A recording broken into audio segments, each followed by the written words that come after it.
We're on the record in 231-500-139. Counsel over the state and defense are present. Defendant is present. Some things to discuss. A couple of motions filed last night. We also need to discuss jail calls and the other information that will be coming in through Detective O'Driscoll. Let's start with schedule. Mr. Bloodworth, who are the state's anticipated witnesses today? Your Honor, Cody Wright, Matthew Throckmorton, Jamie Woody, Todd Gabler, and then if we get there, Jeff O'Driscoll. There's probably a lengthy discussion regarding the state's motions and defendants' positions regarding the jail calls, the interview transcript, that we need to have prior to Detective O'Driscoll. Is that your sense of it? Yes, Your Honor. So if we're going to have that before he gets on the stand, we're going to have it today, which means he's probably not getting on the stand today. Agree. Okay.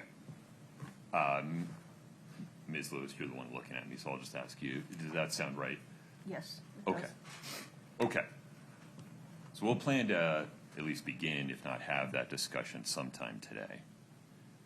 Then, let's see. The state filed a motion regarding exhibits 8-57R and 8-63R. Need to make sure I give defendant an opportunity to respond to that. Ms. Lewis, what are your thoughts? No, I believe those are the videos. Is that correct? The videos of the interviews with Carmen? I wasn't sure what they were. It's the it's 857 consistent through portions. 63. My apologies. That's right. And we've submitted the transcript, but of course a video would be redacted once we make a decision based on the transcript. Okay. 'Cause, yeah, I didn't see the specific if those are the redacted. Wasn't able to look at them. I just saw that They're all filed as separate docket entries.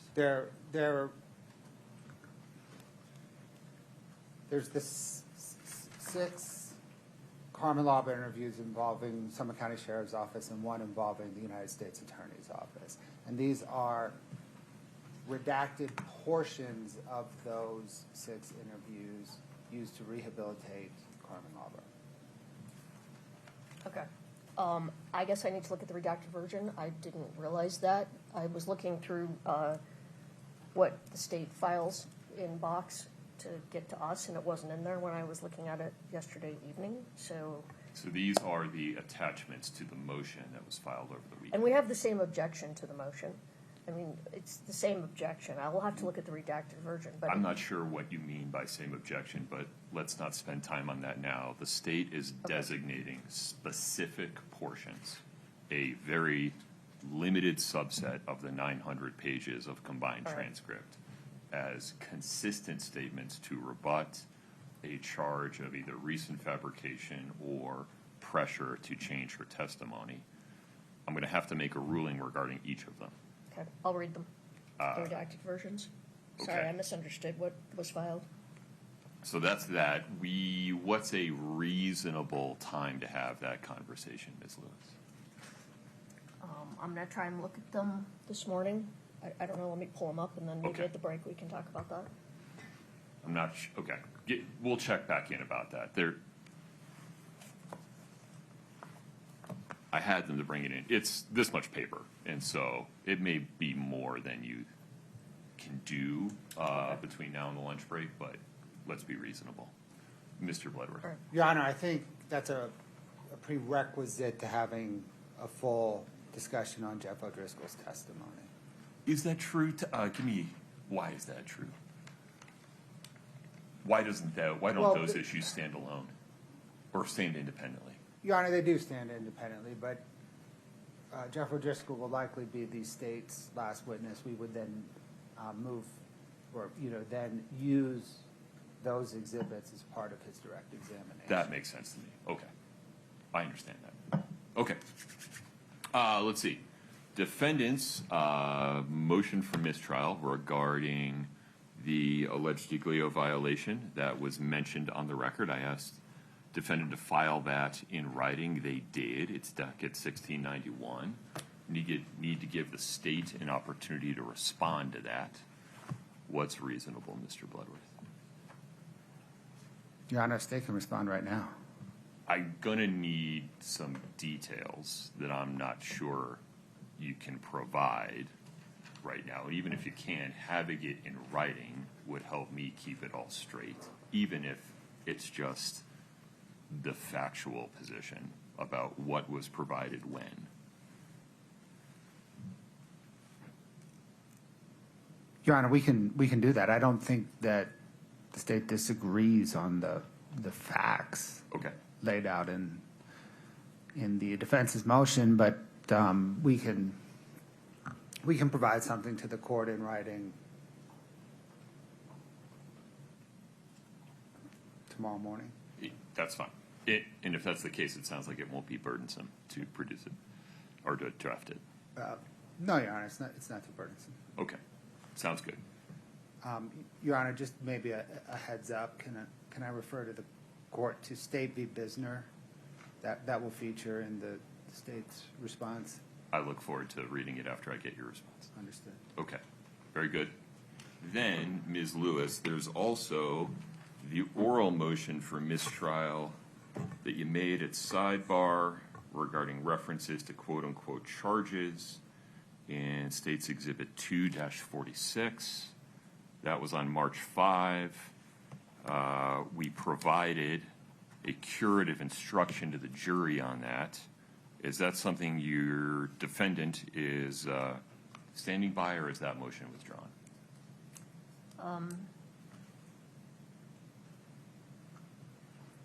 Can I have a minute?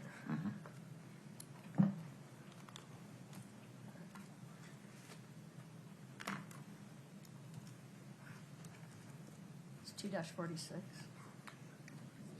This is the video, the audio recording, the two-part audio recording that was played. It's a recorded telephone conversation. Oh, Your client used the word charges. I instructed the jury that that referred to civil that's right. litigation. That motion's withdrawn. Okay. Brittany, can you make a note of that in the minutes? All right. Okay. That's what I had on my initial to-do list. Mr. Bloodworth, anything else from the state? No, Your Honor. Ms. Nestor, Ms. Lewis? No. Okay. I've already forgotten the order of witnesses. Mr. Wright? Yes, sir. And just confirming, you've reminded Mr. Wright of the bounds of the court's prior ruling regarding his testimony? Yes, sir. Okay. Mr. Bloodworth, are we ready for the jury? Yes, sir. No. Oh, well, that simplifies that. We're going to take a 5-minute break and locate the juror who has not yet arrived. All right, very good. We'll be in recess for 5 minutes. Thank you. All rise for the judge.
251-500-139. We now have all the jurors. Mr. Bloodworth, are we ready for the jury? Yes, Your Honor, but before we call Cody Wright, the state was going to publish 8-8. That's the exhibit that we had held off on publishing to blur some faces on. Very good. Remind me what's depicted in it. I can't quite remember. Your Honor, it's about a 35-second video from a gathering on March the 5th, 2022, that shows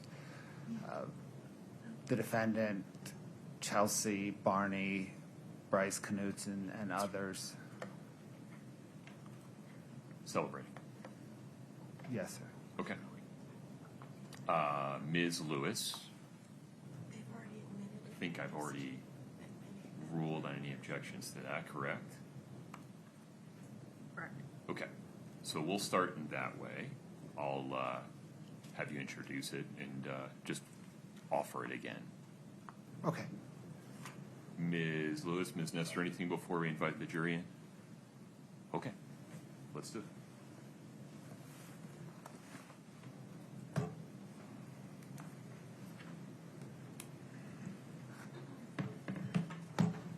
All rise for the jury.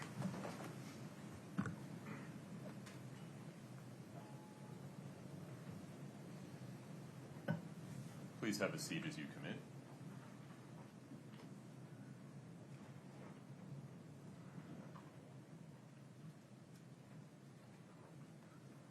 Please have a seat.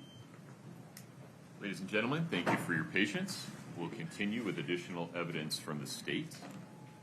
Mr. Bloodworth.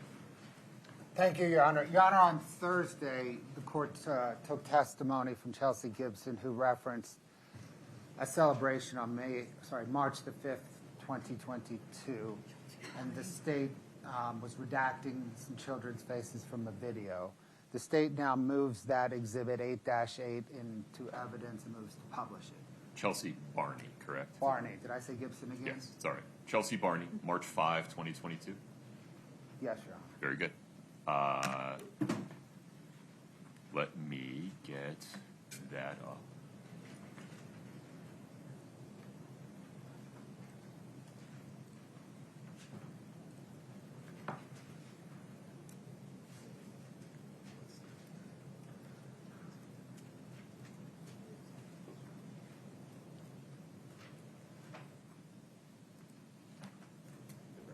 Can you folks see that okay? Very good. Scott, please proceed. And it does have some audio on that, John, but it's not coming through, it sounds like. It has some audio, but, It's not coming through, it doesn't sound like. all right. I don't know why that is. Scott, let's try again. Your Honor, I'm sorry, we admitted this through Ali staking, not Chelsea Barney. Understood. Scott, would you pause?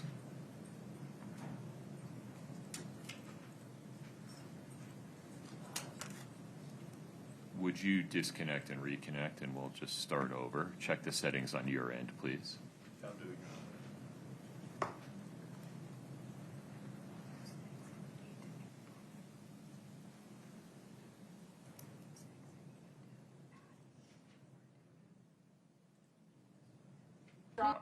Okay, you can take that one, right? Okay, ready? Run. Okay, I'm getting all three. Cheers, boys. Yep, come back in the corner with us. There we go. Richard. Richard. Richard, yep.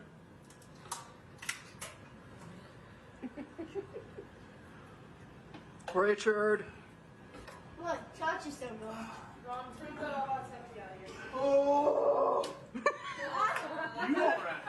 You are an Afghanistan warrior.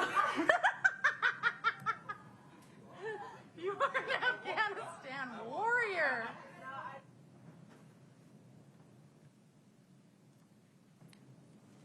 Mr. Bloodworth, the state's next witness, please. Your Honor, the state calls Cody Wright.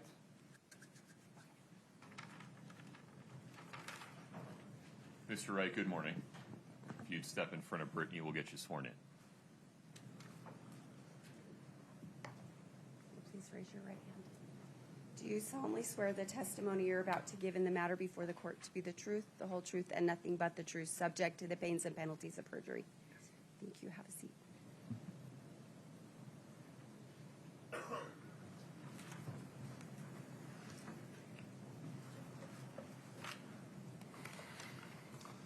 Please proceed. Good morning, sir. What, sir, is your name? Cody Wright. Spelled W-R-I-G-H-T? Yep, Did you know Eric Richins? I did. How? Eric was a really good friend of mine and also business partner. Met him in high school. He was an acquaintance of my brother. Met him through him.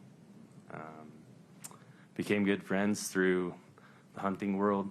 He was a rancher. I liked hard work. He loved hard work. And we became friends almost immediately through that.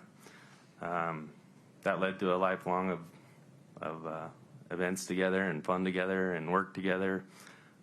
We had a lot of good times. Shortly after I met him, he came to work for a family business as a hod tender. Got to teach him what hod tending is all about and hard work that way, which was fun. We both served LDS missions shortly after that, came home, continued to work together through that family business. In 2010, we decided that it was time to separate from that business and start our own. We started our own masonry company together. And that was another journey in and of itself. That was fun. Is that masonry company C&E? Yes, C&E Stone Masonry. Is that for Cody and Eric? Yes. And we worked in that masonry company together for almost 12 years, 11 and a half years or so. How often would you see him when running your company together? See him a couple times a week probably. We ate lunch fairly often. In the fall, I saw him a lot because we were out in the hills and doing fun stuff, whether it be on the ranch or up in the mountains. We spent a lot of time together in the fall. We spent a lot of lunches together while we worked and things like that, but talked to him pretty much every day on the phone if I didn't see him. When you talk about spending a lot of time together in the fall, is that hunting? Yeah, we spent a lot of time. About how many days each fall would the two of you hunt together? We would spend the end of August and most of September and sometimes October and sometimes November and sometimes that bled into December, January, and February. But And would you quite a few days. Would you travel together to hunt? Yes. Yes, we went on different trips as well. What was Eric's personality? Eric's feisty. Eric's hardworking. Eric's the life of the party. Eric's funny. Depends where he's at and what he's doing. He can be very fun to be around, very comforting at times, and also he can tell you what you've done wrong and make sure that you knew that it was wrong and that should have been done differently. And so, good personality. What was he like personality-wise in business? Business, he was serious. He took that very serious. That was one of the things that he was very passionate about. He wanted to grow C&E. He wanted to be successful. He wanted to do the best he could with that. He came from a background of hard work and business as well, and saw that and wanted to replicate that from his parents, I'm sure. But he was very serious when it came to business, wanted to make sure that things were done right and wanted to grow that business. Were you able to interact with Eric and his boys? Yes. What are some examples of that? One that comes to mind was he asked me, I did a lot of baseball growing up, pitched in particular, and he asked me to work with Carter with some pitching lessons. We went over and worked with Carter and helped him learn how to pitch. That was one that comes to mind. What was Eric like as a father? Competitive, dedicated. He wanted to know what my kids were up to so he could tell me what his kids were up to and how well they were doing as well. He wanted his kids to be the best on the team. He wanted them to succeed. He wanted to make sure that I knew that how well they'd done over the weekend and how good they were doing in all their sports.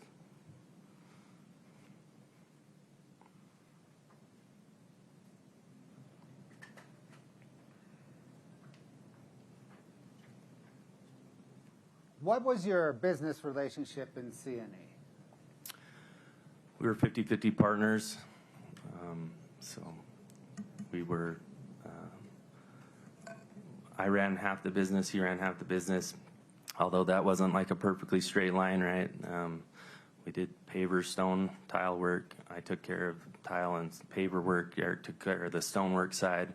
So we did have it split to where he took care of his projects, I took care of mine. We overlapped in the bookwork end of things or in the administration side of things. But as far as work went, he had relationships with people that I didn't, and so he would take care of those clients and I would take care of others. How many people did C&E employ in early 2022? Approximately 90. And about how many projects at any given time was C&E running? When Eric passed, I obviously stepped into a full-time role in that whole business. I remember counting 47 projects. What was C&E's business outlook in early 2022? Good. It was great. Business was good, and business continued to be good, and was projecting upward each year. We'd done a little bit more, and it was definitely on its way up. Did you and Eric have any plans for the business before he passed? We had, I'm more conservative than Eric was, and so my plan was always to just be okay with where we were at. Eric's plan was, let's grow this thing and keep going. And I was like, good with where we were at a lot of the time. He definitely was very motivated to continue to do more and more and be better and bigger and better. Did C&E have an office? It had my house and a small office at Eric's house. We both had home offices, and so we ran the business from his office and my office at our residential home. Did Eric use a C&E computer? Yes. Did he keep that at his home office? Yes. Did you and Eric have a C&E email account? Yes. How did that work? It was a joint email. If you know him or I, you know that we're not technology people. And so one email was enough to handle. So we had one email that we both would look into, that all of our emails would come through. That way we could make sure that we were taking care of each other as well. That seemed to work, and so that's what we did. Did C&E receive its America First Credit Union bank statements by email? Yes.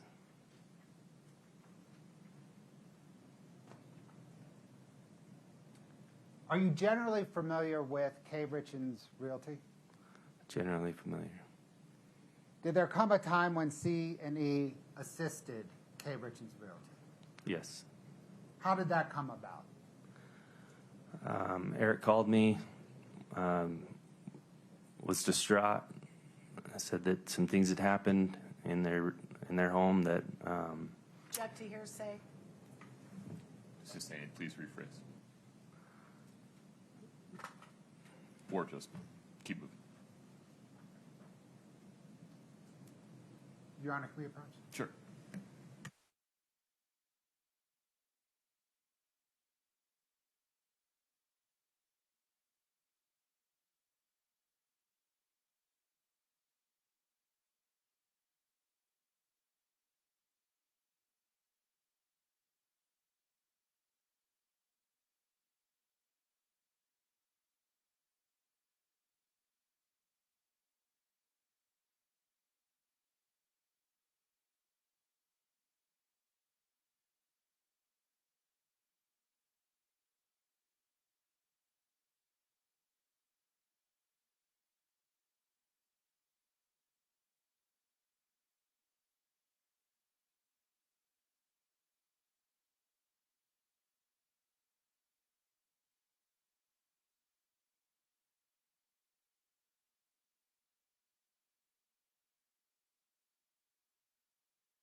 Sir, did there come a time when C&E assisted Kouri Richins' business?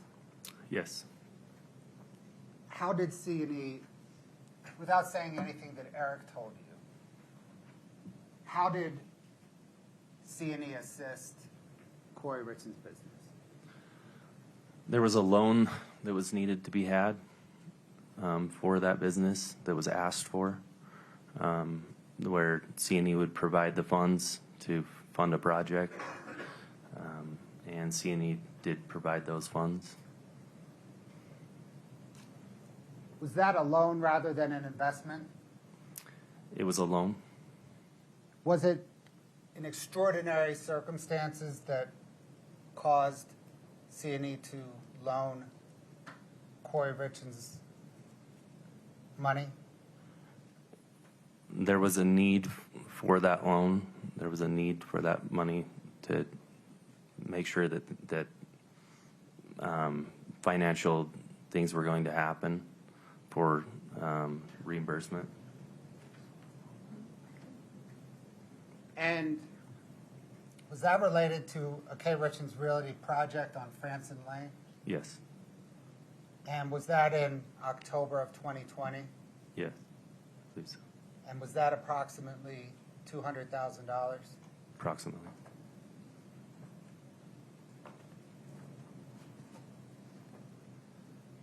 Are you familiar with a buy-sell agreement that you and Eric had in place should anything happen to either of you?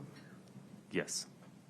Are you familiar with a New York life insurance policy, a set of New York life insurance policies that were associated with that buy-sell agreement? Yes.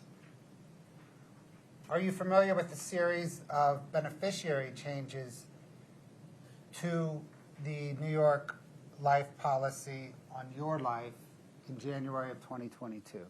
I was told those happened. Did you make those beneficiary changes to your New York life policy in January of 2022? I did not. Did you ever make any beneficiary changes to that New York life policy? No. Did you ever observe Eric Richins make any beneficiary changes to that New York life policy? No.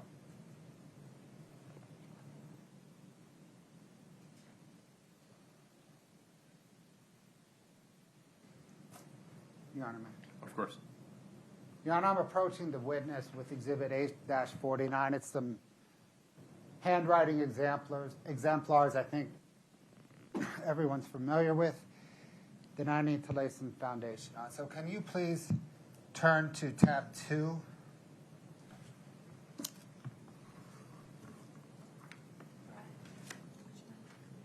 It's 849. It's the exemplars.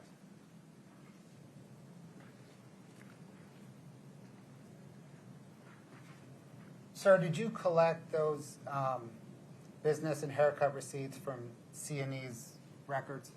Yes. Can you turn to tab 3?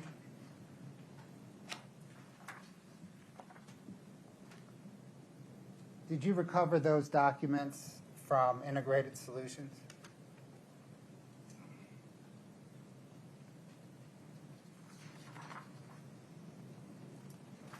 I'm looking at an IRS e-file signature authorization form 8879. Is that? Would you repeat the tab number, Mr. Bloodworth? Tab 3. Maybe just take a look to make sure you and the witness are on the same page.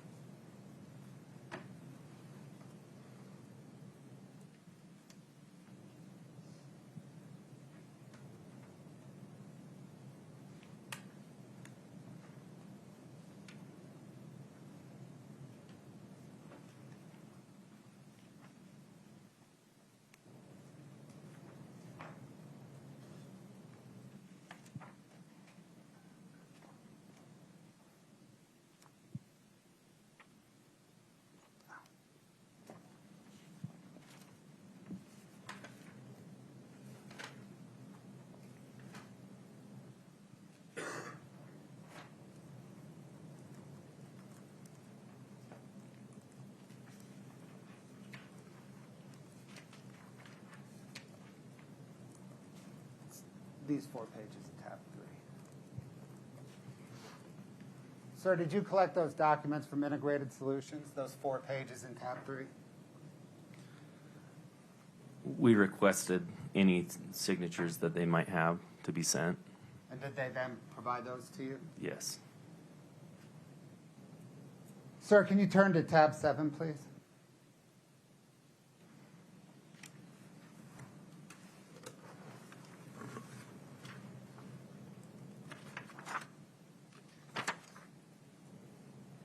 Yeah. Did you request and obtain from Big D Construction those documents containing Eric Richins' signature? Same thing. We asked if they had any signatures and if they could send those over. If they did, provide those for us. And then, sir,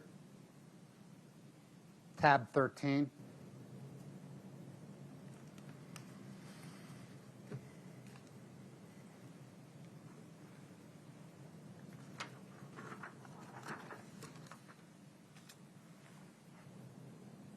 Did you request and retrieve those documents from the Ford dealership?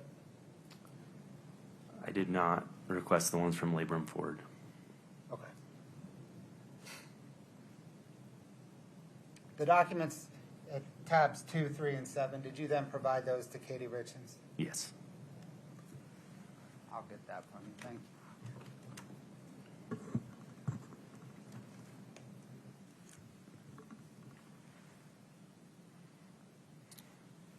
Scott, if you can bring up 10-89, please. Defense Exhibit 10-89.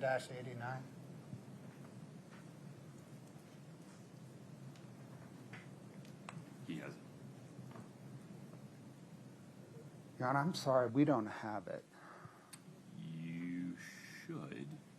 Mr. Wright, can you see that photograph on your screen? It's okay. I can Okay. see it on the app. Ms. Nestor, can you see it on your screen? Yes, sir. Okay, we'll fix that during a break, Mr. Blummer. Yes, sir. Thank you. Your Honor, can the court publish it? Defense admitted this into evidence with mistaking.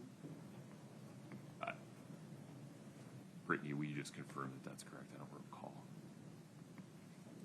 Yeah, defendants 1089-1089. Trust and verify.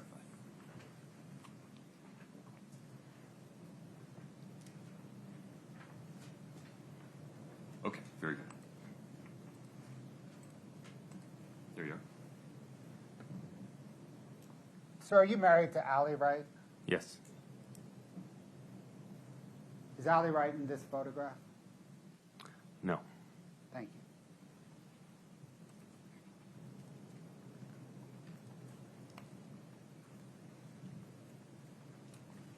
Sir, have you ever observed Eric sick or injured?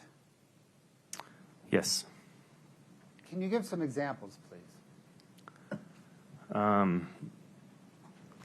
Eric had Lyme disease at one point. Saw him when he had COVID. I saw him when he had a cold. I saw him when he had the flu. I saw him when he had back pain, hunched over from lifting a rock and tweaking his back to where he could barely walk. How did Eric react to illness or injury? He's a cowboy. Eric is a go get him. He's not going to sit at home because he's sick. He's not going to stay home because he has COVID. He's not going to not show up because he's feeling under the weather. He's very tough-spirited, rough-hearted as far as not being a wimp goes. Other than allergy medication, have you ever seen Eric use over-the-counter drugs? No. Have you ever seen Eric use prescription drugs? No. Have you ever seen Eric use illicit drugs? I have never seen him use illicit drug. Sir, do you recall receiving a phone call from Eric at approximately 2 p.m. on Valentine's Day, 2022? Yes. Without saying what Eric said to you, why is it you remember that phone call? The fear in his voice, the urgency of the situation, the seriousness of what was going on. Had you ever heard Eric sound like that before? The only other times I heard that urgency and that fear when he called me telling me that his mother had passed away in the hospital. I also heard that urgency or that fear when he had been rear-ended in an accident, and feared that the person that had hit him had passed away as well, or had hit him hard enough that he was scared of what had just happened. Thank you, sir. I don't have any further questions.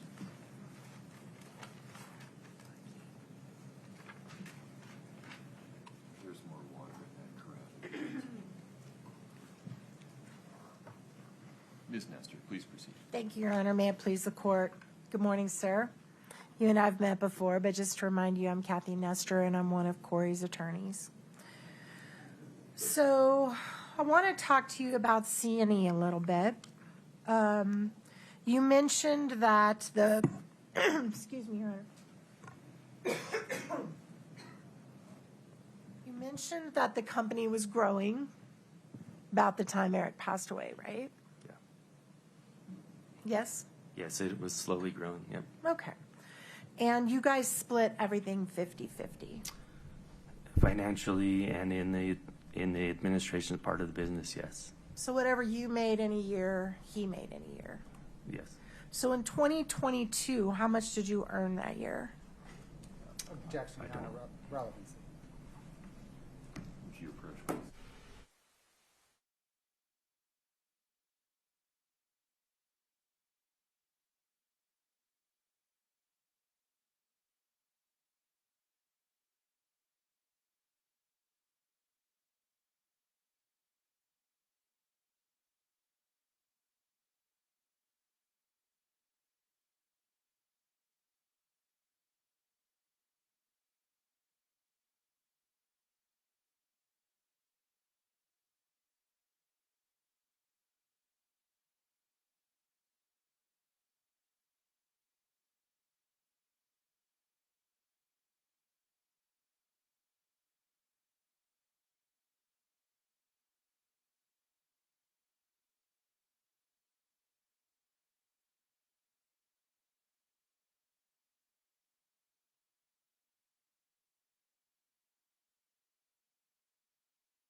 restate the same question. Yes, sir.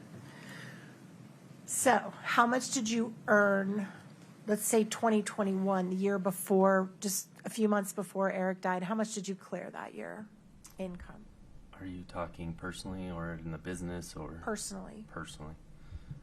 I don't have those numbers in front of me. I'm not positive what that number would be. Was it more than $500,000? Personally, no. Okay. Do you know that,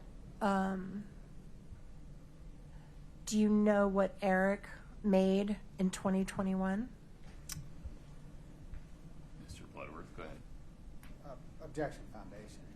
It's a yes or no question, so if you would start there, sir. Overruled. Do you know what Eric made in 2021? No, not off the top of my head. All right. So if there's tax returns that have already come in that indicate, that came in through an expert, that indicate he declared around between $700,000 and $900,000, would that be way off base for that year? Would you pause there for a moment, Mr. Bloodworth? Objection foundation. Yeah, would you approach for a minute?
The foundation is sustained.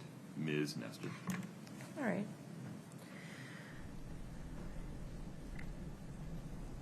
Did you, at the time that Eric died, did you project that your company was going to continue to increase in value and resulting in increased income to both of you over the years? Before he passed, you're Yes. asking? Yes, we would have projected that our company would continue to grow. And fair to say that you both would be financially secure as long as that continued to happen? As long as that continued to happen, yes. All right. At one point, before Eric passed, you actually had Kouri Richins on your payroll, is that right? Correct. And she would get monthly income from your company? Correct. And do you remember how much she would get? Ms. Nestor, I apologize for interrupting. Mr. Wright, I need you to answer just a little bit louder. You bet. Brittany's listening on the mic and we're not picking it up. Go ahead. So you had Kouri on the payroll, right? Yes. How much was she making every month? Do you remember? I don't recall. Right. And then when Eric passed, isn't it true that Kouri asked to be removed from the payroll?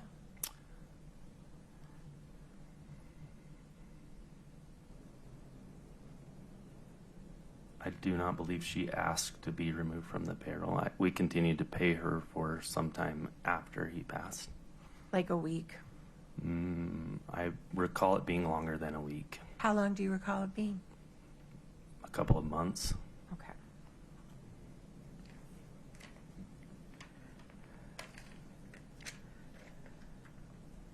You also had as part of your company a business called Fox Lake Investments, right? Correct. And Fox Lakes was separate from C&E, correct? Objection, Your Honor. Scope. Sustained. Okay. Did you at one point engage in house flipping like Kouri Richins had through your C&E business? Through C&E.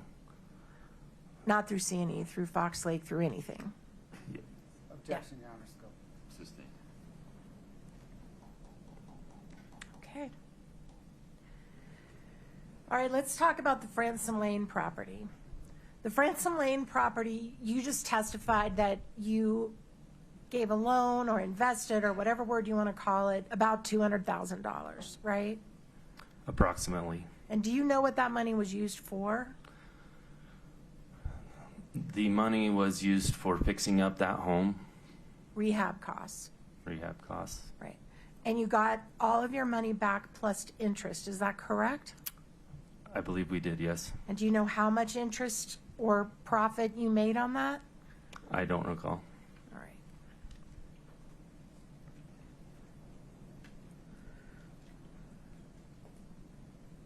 And you talked about a buy-sell agreement that you guys had, and you just discussed that with Mr. Bloodworth.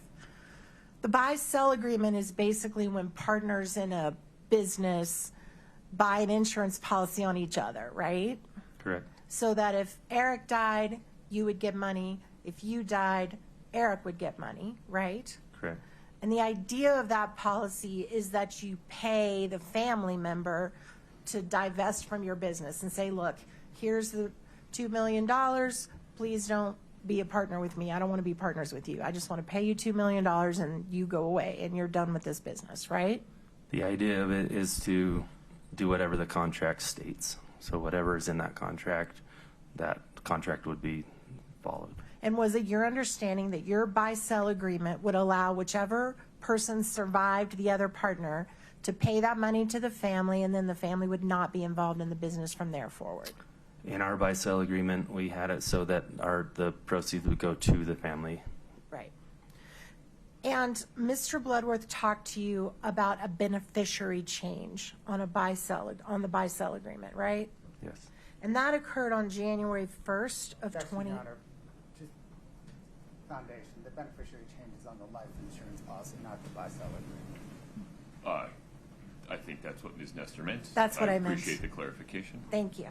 So the beneficiary to the life insurance that backed up the buy-sell agreement was changed on January 1st of 2022. Is that right? I was told that. Okay. And were you in fact told when you learned about this that the policy that was changed was your policy, not Eric's? So the way that I understood that is the policy is on the person who is still alive. And I don't recall exactly the words that they used to tell me that it had been switched.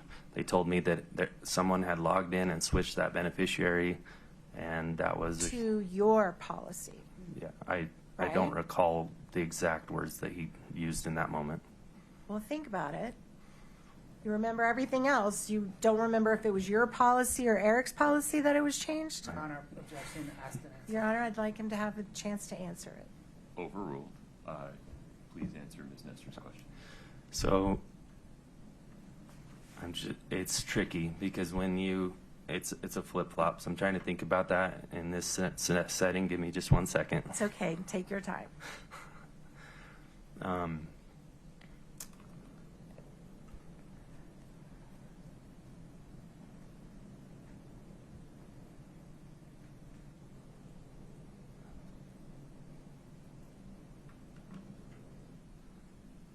So what I was told was that there was a change made to the beneficiary, that somebody had gone in and changed that and then switched it back.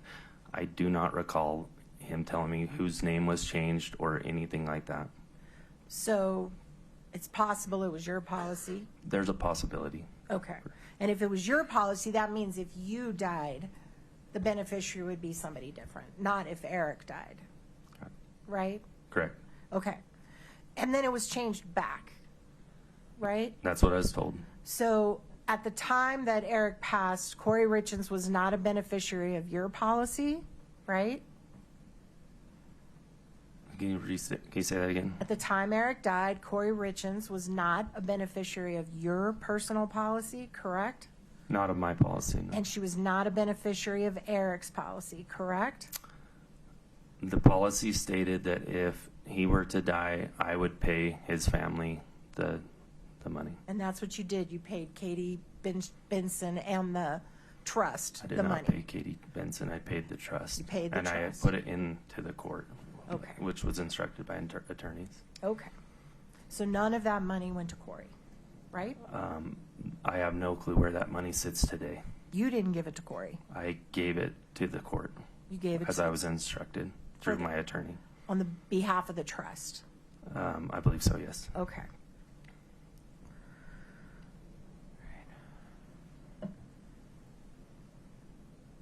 I want to talk about the times that you saw Eric in pain. Mhm. So, fair to say Eric had back pain? He had back problems?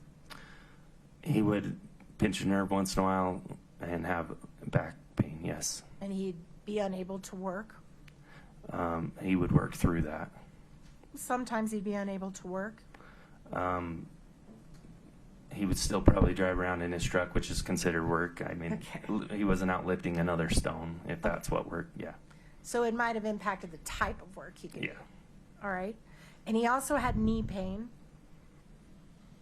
right? Yeah, I mean, yeah, I believe so. Mhm. And he even had knee surgery at some point. I don't recall that. And then he had Lyme's disease. Yes. And did he complain to you about pain in his muscles from Lyme's disease? He would tell me how painful that was, correct. Okay. Now, Mr. Bloodworth asked you if you had ever seen Eric take drugs, right? Correct.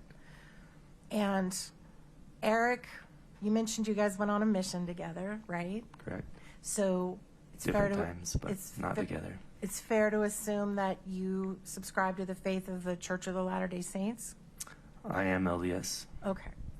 And as part of that faith, you all subscribe that it is not proper to drink or take drugs, right? If you are an active following member and you believe that, then that is correct. And Eric knew that you were of this faith, correct? Correct. And he did not share with you when he drank alcohol, did he? I would hear about it. He didn't share it with you. I've never been offered a drink from Eric. And I'm sure that is a sign of respect to you and your faith, I yes? believe so. To me And- as a person. And he never shared with you that he used marijuana gummies? He himself? No, he never told me. Okay. Did you ever see him do that around you? No. Okay. And again, he knew that you would not approve of that, right? Under your faith. Eric would be okay telling me some of those things. He would tell me, but in the light that I am his good friend, that he would tell me things, right? But not be proud of that by any means. So he did share with you that he used drugs? No. Objection, Your Honor. This line of question calls for hearsay. Sustained. Just ask your next question. Did you just testify that he did tell you about things, he just wasn't proud of it? Ms. Nestor. Yes, sir. Sustained. If you'd ask a different question, please. So when Mr. Bloodworth asked you the question if you had ever seen Eric use drugs, your answer was no, correct? You're correct. But you have knowledge that he did. People have told me that. Objection. I'll leave it. Hearsay. But it's out. What do you want me to do now, Mr. Bloodworth? It is out. What have people told you? You can follow up. Okay, Ms. Nestor, please keep her moving.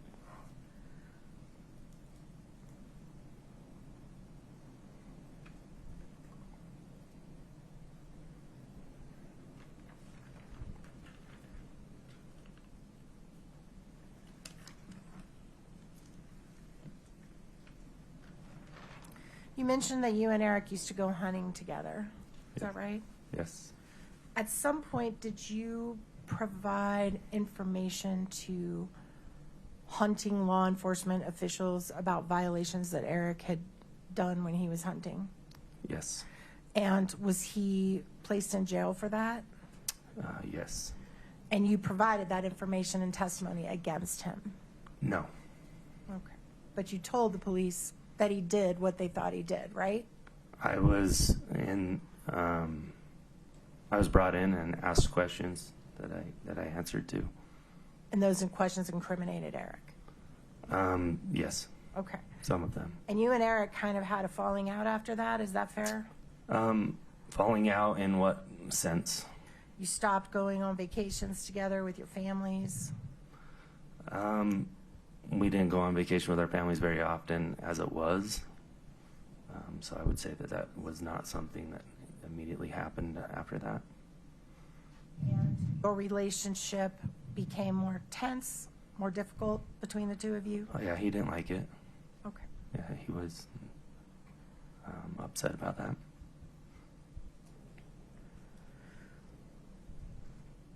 So I want to talk about the Valentine's Day call that you had with Eric. To your knowledge, did Eric work that day? Again, work is everywhere we go. We have our cell phone and we are working. Did you know whether he worked that day? I would assume that he had worked that day, having received a phone call or two or done some sort of management style of work. If I were to show you photographs of projects that he visited that morning, would you be able to recognize the project by looking at the house? I may be able to recognize a project, but I'd have no clue if he showed up there or not, or if he had worked there that day. Okay, can we put up for the witness States Exhibit 3-13D?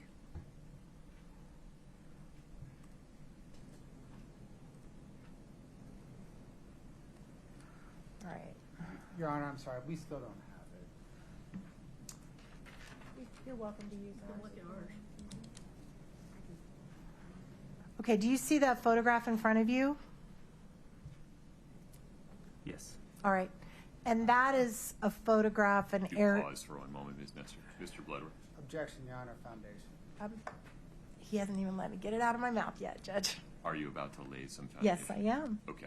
And so if you lay it before you represent what it is. I will. Thank you. Do you recognize what that home is, the aerial view? Do you know whose home that is? Yes. Whose home is that? Eric's. Okay. And can you go to the next photograph, Katie? Do you recognize that overhead view of a home?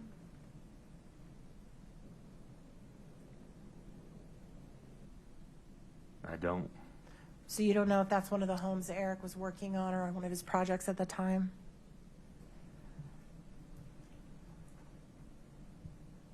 Doesn't look familiar to me. Okay, can you go to the next one, Katie? What about this very large home? Do you recognize that one? I don't. You don't know if you guys were doing a project on that house? I don't. Okay, you can take it down. On the day that you spoke to Eric Richins on Valentine's Day, he didn't, you weren't aware that he went to a doctor that day? Did you ever know of him going to the doctor, taking time off He told me that he had gone with Carter that morning. to get allergy shots? Something with allergies. Okay, but after you spoke to him, were you ever aware that he went to a doctor to follow up on how he felt that day? Your Honor, objection calls, I think, for hearsay. There's no foundation otherwise. If he had personal knowledge, if Eric took time off to go to the doctor, Please approach.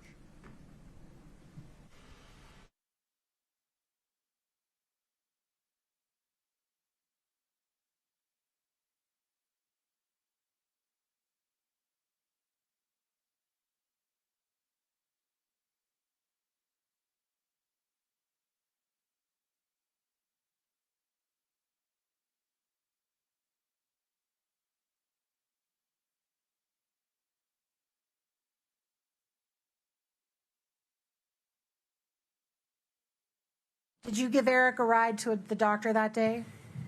No. Did you give Eric a ride to the hospital that day? No. Did you go visit him in a hospital that day? I did not. Okay. Did he make any calls to you where you could hear in the background there was hospital noises or ambulances or anything like that? No. Did he come to work the next day? Yes. He would have been working.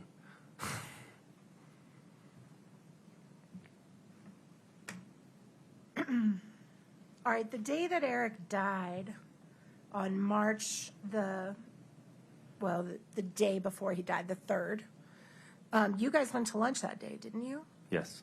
And you went to lunch at the Mirror Lake Cafe? I believe that's where it was, yes. And you kind of spent part of the day with him that day, didn't you? Just that, at that lunch appointment. All right.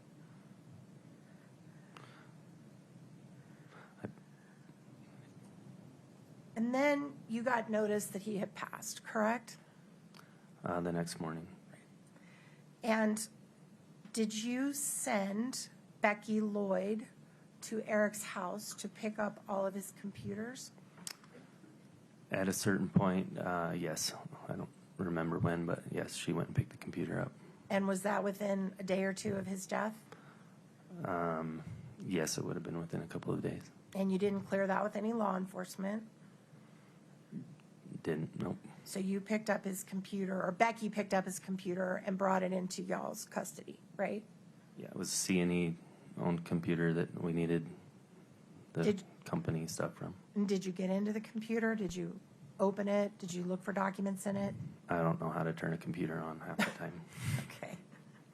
All right, what about Miss Becky? Did she go into the computer? Your Honor, objection here says go. Do you know whether Becky went into Hold the? Sustained, if you could ask I will. a non-hearsay inducing question. Did you see Becky go into the computer at all? I did not see Becky. Okay.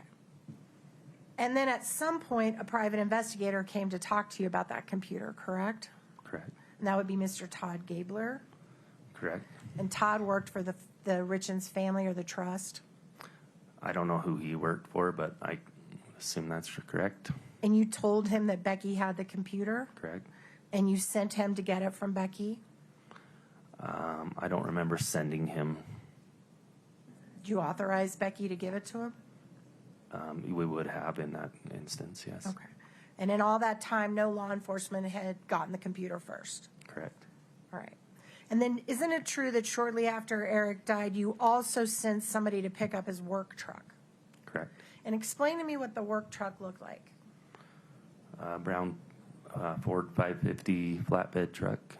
And I noticed you said earlier that work a lot of times involved driving around in that truck, right? Correct. So he spent a lot of time in that truck. He did. And the truck was parked generally in the garage in the back of his house. Is that fair? I don't know where he parked it. But you sent someone named, what was the person's name that you sent to go get the truck? I don't recall who I sent. Okay. Somebody named Victor? I don't recall. Okay. And he went to pick the truck up and took it out of the garage, right? If it was in the garage, then he would have taken it out of the garage. I don't know where it was parked. Okay. And if the police testified that that truck was not searched when Mr. Richins died, to your knowledge, had anybody sought your permission to search it at all prior to you picking it up? No. Okay. And then you took it into your custody, Yes. and you kept that truck. Yes. You still have it. Yes. All right. He also drove a red truck, is that right? Like a personal truck? Yes. And did the C&E own the red truck? Yes. All right. And at some point, you found out that the red truck was being serviced. Is that right? Yes. How'd you find that out? The Ford dealership called me and told me that it was ready to be picked up. And you knew that that truck was being driven by Kouri Richins at the time? It should not have been being driven at all. Okay, but she had custody of it. It was sitting at her house with instruction that it shouldn't be driven. Okay. And when you Well, found out... knowledge that it shouldn't be I'm driven. sorry, I didn't mean to interrupt you. I You're thought good. you were done. You found out the truck was ready and you went and picked it up, right? We went and got it, yes, You didn't- because it had been driven. You didn't talk to Kouri about it. No, You didn't discuss it with her at all. no. You just took it from the dealership. It is a C&E owned vehicle. There is ramifications for an accident for somebody that's not working with C&E. Okay. And And so then- it felt that it would be proper to make sure that the truck wasn't being driven Where's the truck now? in somebody's yard or house, or I don't know exactly where it's at. Did you give it to Katie? I did. You gave it to her for free. I did not give it to her, no. You sold it to It her? is owned by C&E. So did C&E sell the truck to Katie, or did they No. just give it to her? No, it's sitting at their home or their yard or their place. So they had it. So the people who had access to the truck before any law enforcement ever looked at it were you, Katie, anyone in Katie's family, anyone at the dealership. Is that all right? Say that again. The people who had access to that red truck before there was any search executed were you, Katie, anyone in Katie's family, and anyone at C&E that picked it up? Objection, Foundation. Overruled. You can go ahead. Yeah, I mean, many people had access to that truck. If access is, Okay. they would have to be given the key and given permission to drive it. So when Eric passed and his buy-sell agreement was executed and you gave the money to the court for the trust, then the company 100% became yours, correct? Correct. And is it fair to say that your personal net worth basically doubled at that point? You could say that. Okay.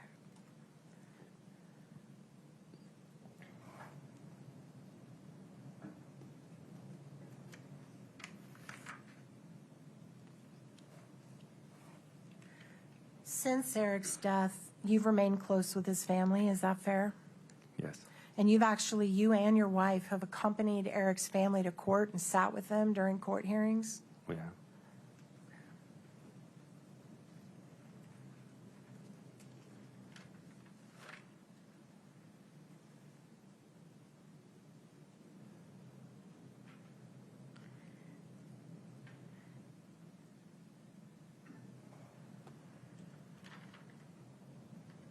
Court's indulgence for just, one question I did forget.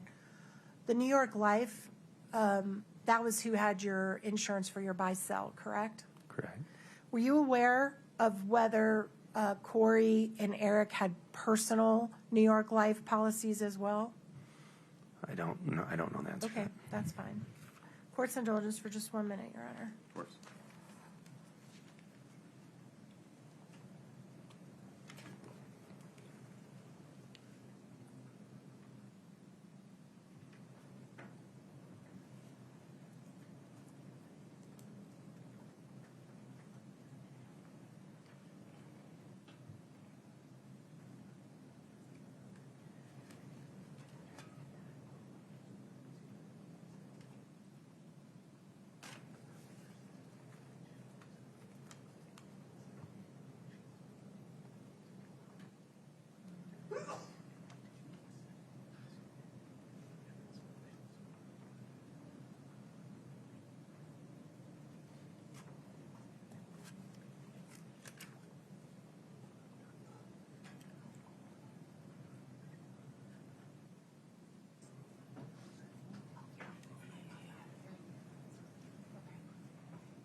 Only if you know, but were you aware, was C&E paying for a personal life insurance policy for Eric through a company called Auto Owners or Integrated Insurance Solutions?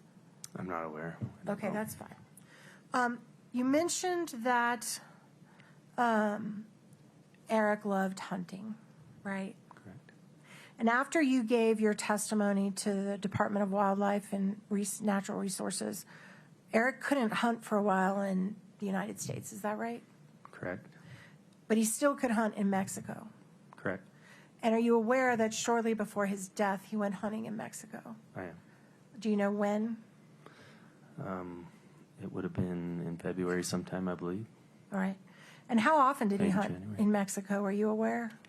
Sorry, what? How often did Eric go hunting in Mexico? He went down there for a trip, so I would assume he was hunting every day that he was there. Okay. Are you aware of more than one time that he went to Mexico to go hunting? Yes. Were you aware of them more than 5 times? I couldn't say. I don't remember. Did you ever Not go sure. with him to Mexico? Could I? Did you? Did I know? Do you know where in Mexico Eric went hunting? A general area. I don't know exactly where. It's a general area Typically, the hunting takes place in somewhere around Sonora, around Sonora. somewhere. Okay. I think that's all I have. Thank you, sir. I appreciate it. Mr. Bloodworth. Thank you, Your Honor.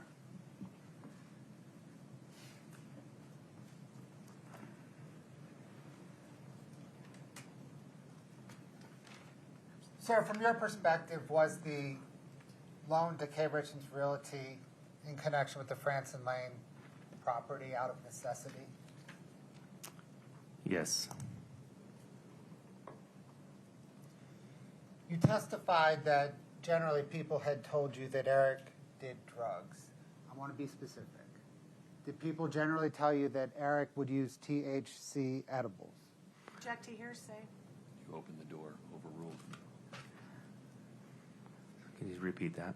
Did people tell you that Eric would use THC edibles? People would tell me that, yes. Did anyone ever tell you that Eric Richins used illicit street drugs? No.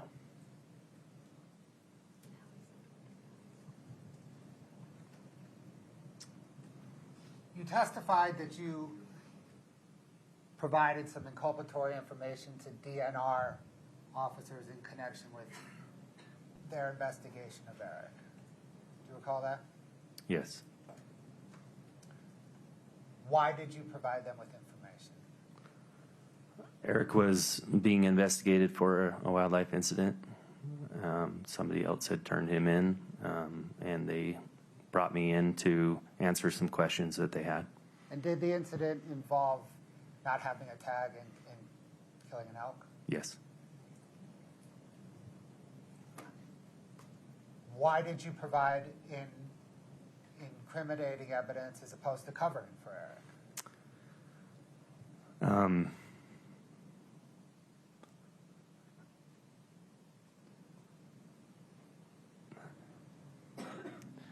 Eric knew what he had done wasn't right, and he was okay to be a big boy and take care of his own stuff. And I was okay to be honest and tell them the truth and allow him to do what he needed to do on his end. Is that hard for you to do? It was extremely hard. I knew what those ramifications were going to be. But did you do it because it was the right thing to do? I did.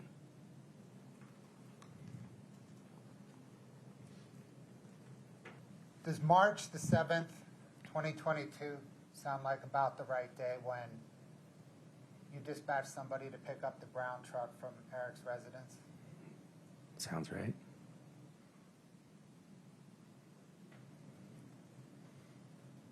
Why have you sat with Eric Richins' family at various court proceedings? Object to relevance, Your Honor. It's within the scope of your overruled. I love the Richins. I loved Eric. He was one of my best friends, and I want to be a support where I can. Thank you. Can we approach, Your Honor? Of course.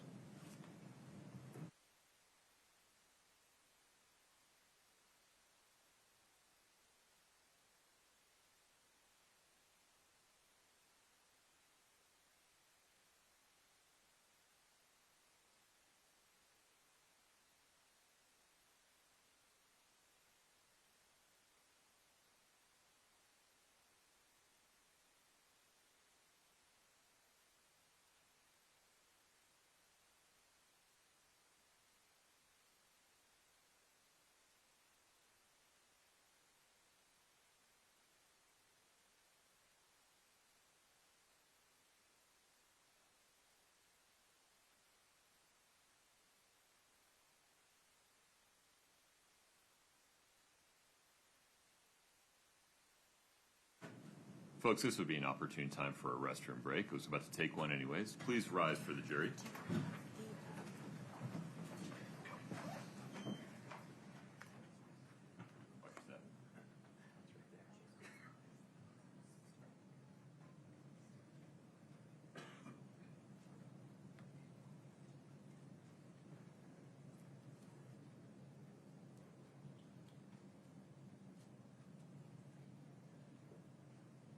All right, folks, have a seat. Your Honor, we can pull it up on the screen if you give me just 1 second. No problem. Brittany, would you see if we can fix the screen at table 2? Okay. Your Honor, can I step to the prior room for a minute? Of course. Okay, now let me see.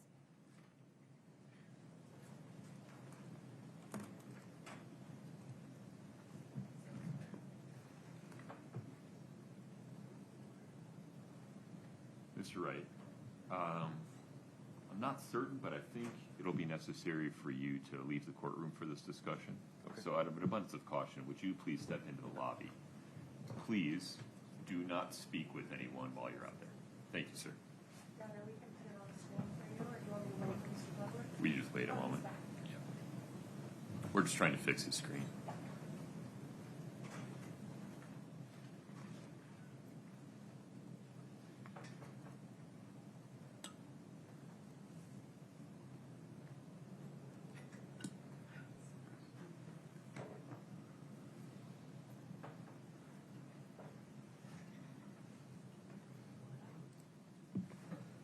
Your Honor, is it on your screen? Page 60 is. Is there Yes. a page and line number you want me to go to? If you start at line 15 and go through the beginning of the next page.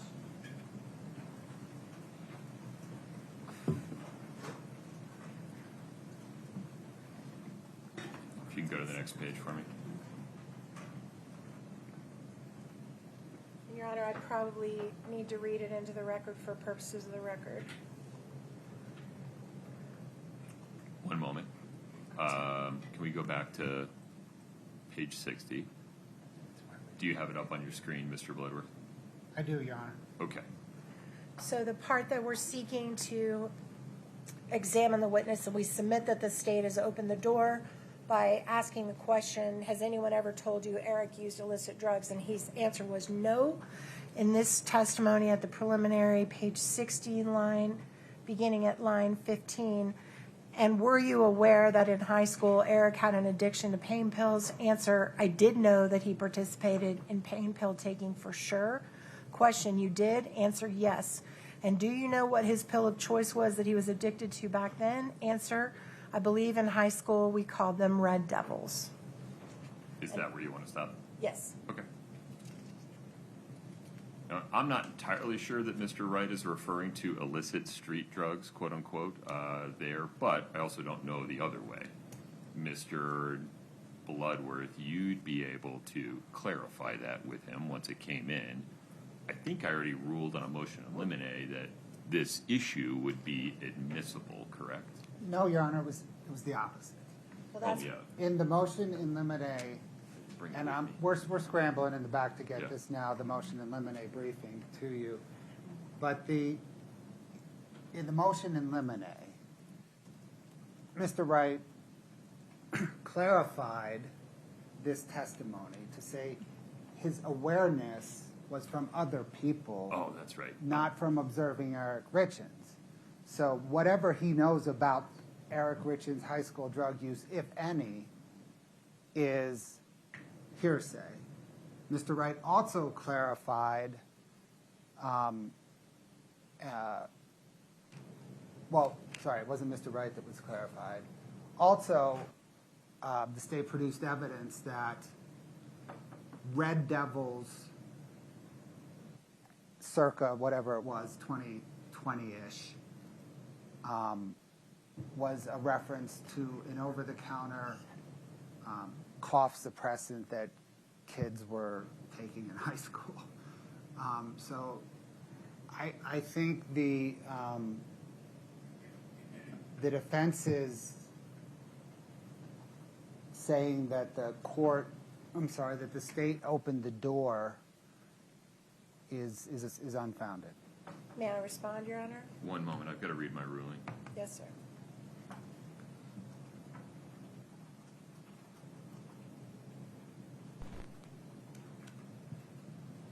So the ruling was that I deferred ruling on the motion in limine until after the parties have an opportunity to voir dire witness Cody Wright or provide other evidence outside the presence of the jury to determine whether there is any non-hearsay route to the admissibility of the proposed evidence.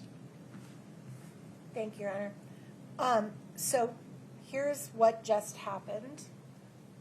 Mr. Bloodworth asked the question, has anyone ever told you that Eric used illicit drugs? Illicit street drugs. I objected to hearsay. The court ruled that I had opened the door and allowed him to elicit that hearsay evidence. In fairness, you're skipping the first step. You opened the door and crossed to I this just said topic. that. I just said that. Right, that but you, I want to be clear. okay. It's not just an allegation that you did.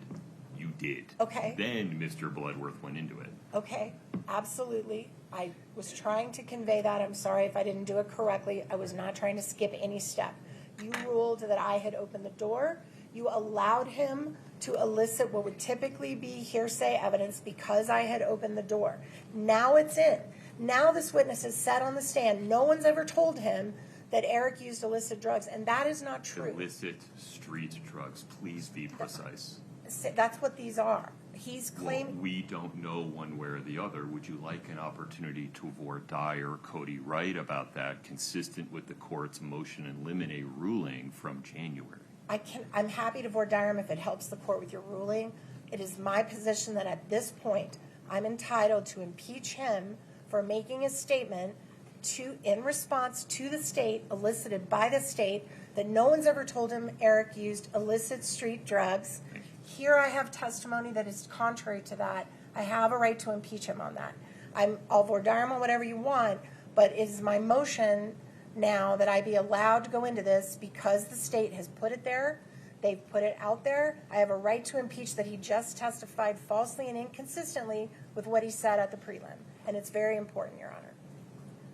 If he, in fact, said something impeachable, you have the right to impeach him. Thank you, Your Honor. I'm not sure that he did yet. Why don't we get to that point? Mr. Bloodworth. Your Honor, certainly we can voir dire him. I think if the court reads further down in the preliminary hearing transcript, counsel asks. You know I don't have that ability, so if you could cite me to it. Oh, do you not? I'm sorry. No. I don't have control over what they're showing me. I can email it. If there's a docket entry you want me to look at, I know that it's in the docket. Sure, it's page 61 that I thought was on your screen. It's on my screen. So It is now, yeah. So at the bottom of page 60, I guess we just read from the middle of page 60. 60, line 15 through 25. Correct. If Yeah. the court keeps reading to the top of page 61, Cody Wright says he has no idea what Red Devils were. He says prior to that he is very aware that Eric took pain pills in high school. He says that clear as day. Why don't we just ask him what he knows? We can, but Oh, you don't want that. You want to just use this. I want to use this, and I want to do it in front of the jury. I But don't you want to want give a to, chance. you don't want to just put it in. You want to ask him questions about it, right? No, I just want to. I want to impeach him with this document only. You That's don't it. have any foundation that Red Devils are illicit street drugs, though. So you need that foundation Pain for pills this. would be. But that's not illicit street drugs, and that wasn't the question. This is an important difference. Nobody's asked this gentleman Your Honor, or shown that If you buy pain pills, please I'm don't sorry. speak I'm over sorry. me I'm so sorry. that you have a clean record. Yes, sir. I'm sorry. If there is an impeachable statement by this witness as to whether he's aware that Eric Richins took pain pills at any point in his life, this would be directly relevant to that. But we need a non-speculative foundation for the idea that Red Devils are illicit street drugs. So the pain pills that they're talking about, if they are Who's taken, if that is being referred to in this prior statement, the Red pain Devils. pills that, well, he says pain pills, and then he says Red Devils. Okay. So my understanding, according to this, is that Mr. Wright doesn't know what Red Devils are, but that's what they called them in high school, Seems accurate. which is clearly saying these were not doctor prescribed, these are illicit drugs that he's using in high school. So, No, there's some distance between a nickname called Red Devils and illicit street drugs. And I don't know what the Red Devils he's referring to are, but it doesn't automatically mean they're illicit street drugs. if you use pain pills without a prescription, that is illicit street drugs. It is not, and you know that to be true. I disagree, Your Honor. It might be diversion of a prescribed substance, but it's not illicit street drugs. They've certainly heard testimony from Mr. Crozier that he's selling oxycodone on the street that came from prescriptions. That's illicit street drugs. I'm not sure you want to take that position going forward, but I don't endorse it in any respect. Certainly, we know that diversion of prescribed legal medication is different than purchasing on the street prescription medication is different than purchasing non-FDA approved substances on the street. There is a range of conduct here, and the question asked by Mr. Bloodworth was specific. Can we read back? Can we get it read back, what he asked? Do we have the transcript of the exact statement that Mr. Bloodworth just asked him? State courts do not create transcripts. I think we have someone doing it live right now. When you say we, who are you referring to? Ms. Payer, She's not a court employee. I don't know what you're referring to. if you can give me 5 minutes, I can email her and get the exact statement. Sure. While that occurs, I'm going to use the restroom. We'll take a recess until 10:35. All rise.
All right, counsel, thank you for that break.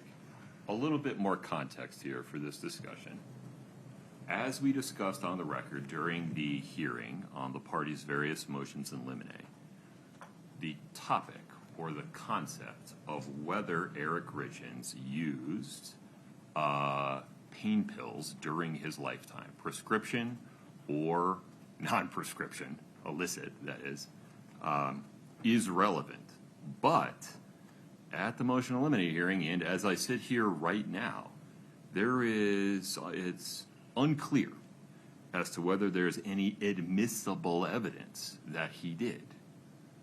So, Ms. Nestor, I think the correct course forward, based upon where we are right now, is to allow you to voir dire Cody Wright regarding his knowledge of the topic that he discussed at the preliminary hearing. Having heard or known or learned somehow that Eric Richins used pain pills in high school and they were red devils. If that reference is to prescription pain medication, it impeaches Mr. Wright's testimony on the stand today that he's never known Eric to use prescription medication. If it's illicit street drugs, it impeaches his testimony that he's never known or heard about Eric using illicit street drugs. If he doesn't know what red devils are, we're all just speculating, including the jury, and that's not permissible. Mr. Bloodworth, any comment there?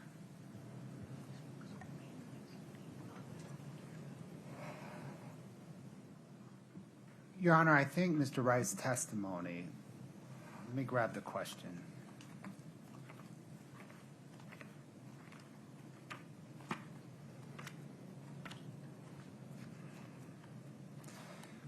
Was that he had never seen Eric Richins use prescription drugs or illicit drugs. Okay. So let's see what he says on voir dire to see if it actually impeaches that or not. Correct. Yeah. I'm sensitive to the precision of the questions you were asking at various points. Thank you. Okay. Anything further, sir? No, sir. All right. Ms. Nestor, anything before we invite Mr. Wright back in for that purpose? No, sir. I'm going to wait for Mr. Bertram to whisper in your ear. Go ahead, call back. Okay, very good.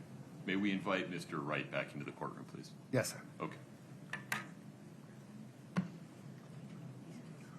Mr. Wright, thank you for your patience. If you take the stand for me.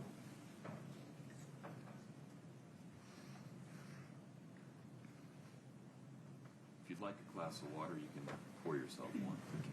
You are still under oath. Ms. Nestor has a few extra questions for you, and then we'll see where we go from there. All right. May it please the court. Please. Thank you, Your Honor. Welcome back. So we want to just dig in a little bit to the question that you were asked on redirect. When Mr. Bloodworth asked you if anyone had ever told you that Eric used illicit drugs. And I believe he said illicit street drugs. Does that sound right? Or do you recall? Did he say illicit street drugs? Is that what you're asking? What was your understanding of the question that he asked you at the very end about whether you'd ever heard about Eric using drugs? Illicit street drugs. Right. What was your understanding of that question? If anyone had ever told me about him using an illicit street drug. Okay. Now, I'm not in the drug world. I have no clue what most drugs are categorized as. So Did you talk to anyone outside in the hallway while you were waiting? I did not. Okay, just checking. Okay. So at the preliminary hearing, we asked you some questions about whether you were aware that Eric used pain pills in high school. Do you remember that? Yes. And are you aware of that? I was told that that had happened. All right. And were you ever told about where he got those pain pills? I have no idea where he got those pain pills from. So when Mr. Bloodworth asked you earlier today if you were ever aware of Mr. Richins using prescription drugs, you said no. Your Honor, that's not the question I asked. Pause, Mr. Wright. If you would just object to foundation and restate the question for me. Sure. Your Honor, objection, foundation. Let me ask you this way. Sustained. Go ahead, Do Ms. Lister. Was it your understanding in high school when you had this knowledge that Mr. Richins was using these drugs illicitly? In other words, not with the prescription of a pharmacist? I need you to be more precise in that question. Which drugs are you referring to? The pain pills, sorry. And if you would re-ask it, please. Was it your understanding in high school when you knew about this that Mr. Richins was using his own prescription for pain pills or someone else's? I learned about this later on in life, not in high school. Okay, and what did you learn? And I learned that he had taken pain pills in high school. That's what I had been told. Without a prescription? I didn't get asked if there was a prescription or not. I don't know. All right, and then I think you said in the prelim that you thought they were called Red Devils, is that right? That's what I was told. And was it your understanding that Red Devils were an illicit street drug? I don't know what an illicit street drug entails, but I assumed that the Red Devils were being abused, as that's what high school kids were doing. So people were doing that in your school? I heard that, yes. And did you know what Red Devils? Later on in life. Did you know what Red Devils were? I learned later on what those were, yes. What are those? I believe. Oh, it's Sudafed? I think. I'm not a drug person. I'm sorry. Okay. Could be pseudoephedrine, maybe. I have no idea. Okay. But that's what I think it is Sudafed being abused. Okay. So when you testified at the preliminary hearing that you were aware in high school that Eric, or you became aware later that in high school Eric abused Red Devils and pain pills, do you still stand by that today? Yes. Okay. All right. Your Honor, do you need more than that? I understand Mr. Wright's testimony on the record. Okay. Okay. Let me just think.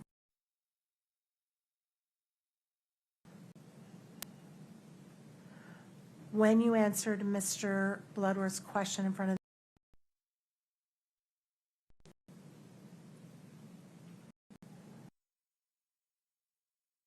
had not heard from anyone that Eric used illicit street drugs. That's except for what you heard about in high school? Objection, Your Honor, the foundation. I can ask him what his intention of his answer was, Your Honor. Did you intend to carve that out?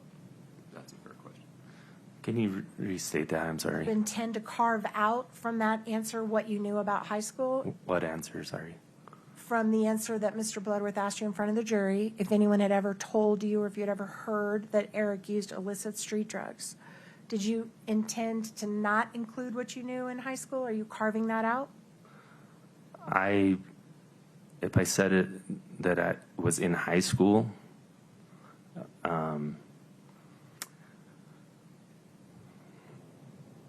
what I've been told about Eric is throughout my life. I don't know if it was exactly in high school. I don't know if it was in my early 20s or now.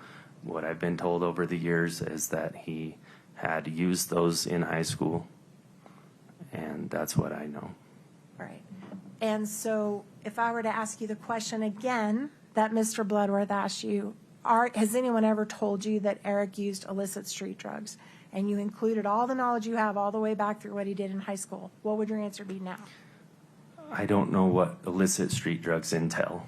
Okay. I've been told of some drugs that he used, and that's what I would testify to, is that I know that he used some drugs, form of drugs. I don't know what they are exactly. I don't know if they're illicit street drugs or not, but that he had used drugs at some point.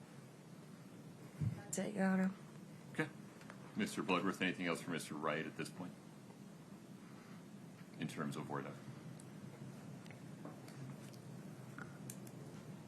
Sir, is the only drug that you've been told he used in high school the Red Devils? In high school, yes. You haven't heard of him using any other drug in high school other than marijuana? let's just accept marijuana from this whole discussion, okay? Yeah. So in high school, I was told that people were using Red Devils. I had heard that Eric had popped pills. Okay. And is your understanding was the pills that he popped were the Red Devils, or was it Red Devils and something else? Understanding that a Red Devil is a pill, he popped pills, and I don't really know much more than that. Okay. I don't know what pills they were popping or anything to that Thank you. extent. Can I just follow up on that, Your Honor? So you mentioned in high school, like maybe there was after high school as well. Did I misread what you just said?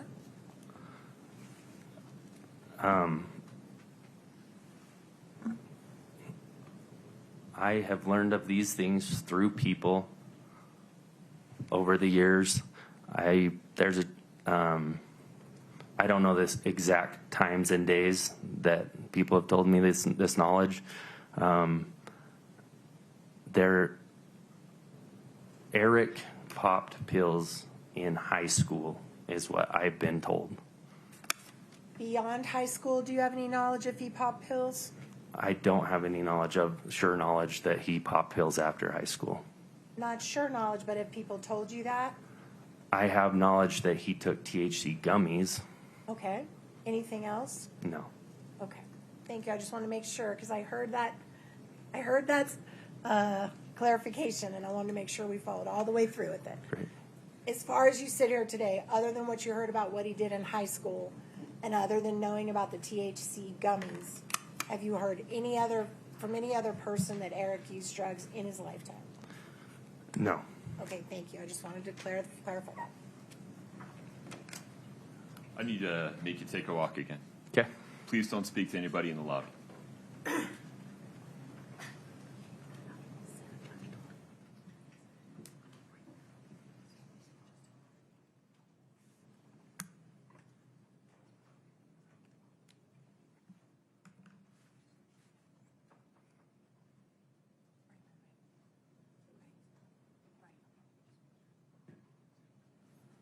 Ms. Nestor, any further argument? Well, Your Honor, I mean, I think that this witness has now clarified that if he were to answer the question now, he would include that he was aware Eric popped pills in high school. He also heard that people in his high school were doing Red Devils. He said he assumed that's what Eric was doing, but he doesn't know. But he has knowledge that Eric was popping pills. This whole case is about a pill addiction. This whole case is about whether or not Eric Richins voluntarily ingested that or if he was given it by his wife. This is a critical piece of the defense. He's been allowed to make a statement in front of the jury that we have now found out through voir dire is not 100% accurate on one of the core issues in this case. I am only asking to impeach him. I can limit it to what he said in the prelim.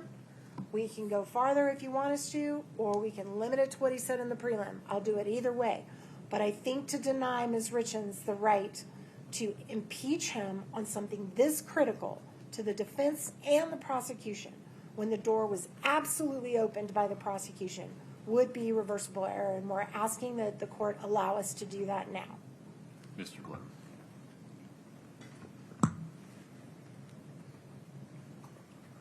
Your Honor, the state disagrees with all of that, including the veracity of some of that.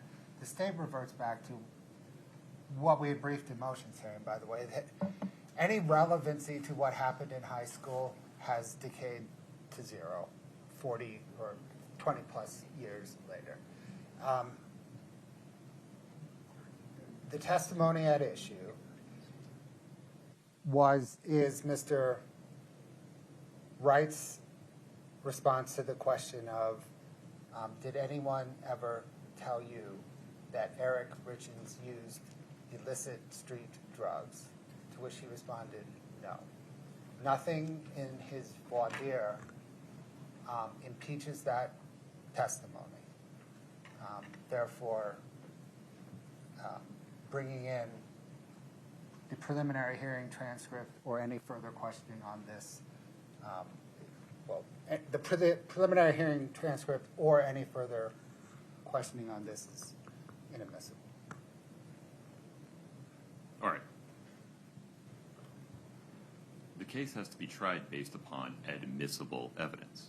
And on both sides of the V, there are pieces of evidence that either the state or the defense has sought to admit that the court has ruled are not admissible. I'm required to apply the rules of evidence. We instruct the jury that the rules of evidence have developed over hundreds of years to make sure that trials are tried in a fair and impartial way. This issue developed in a way where defense counsel asked a question that elicited hearsay testimony regarding what Mr. Wright had heard about Mr. Richins' prior drug use generally. Whether or not that's what the defendant intended, that's what happened.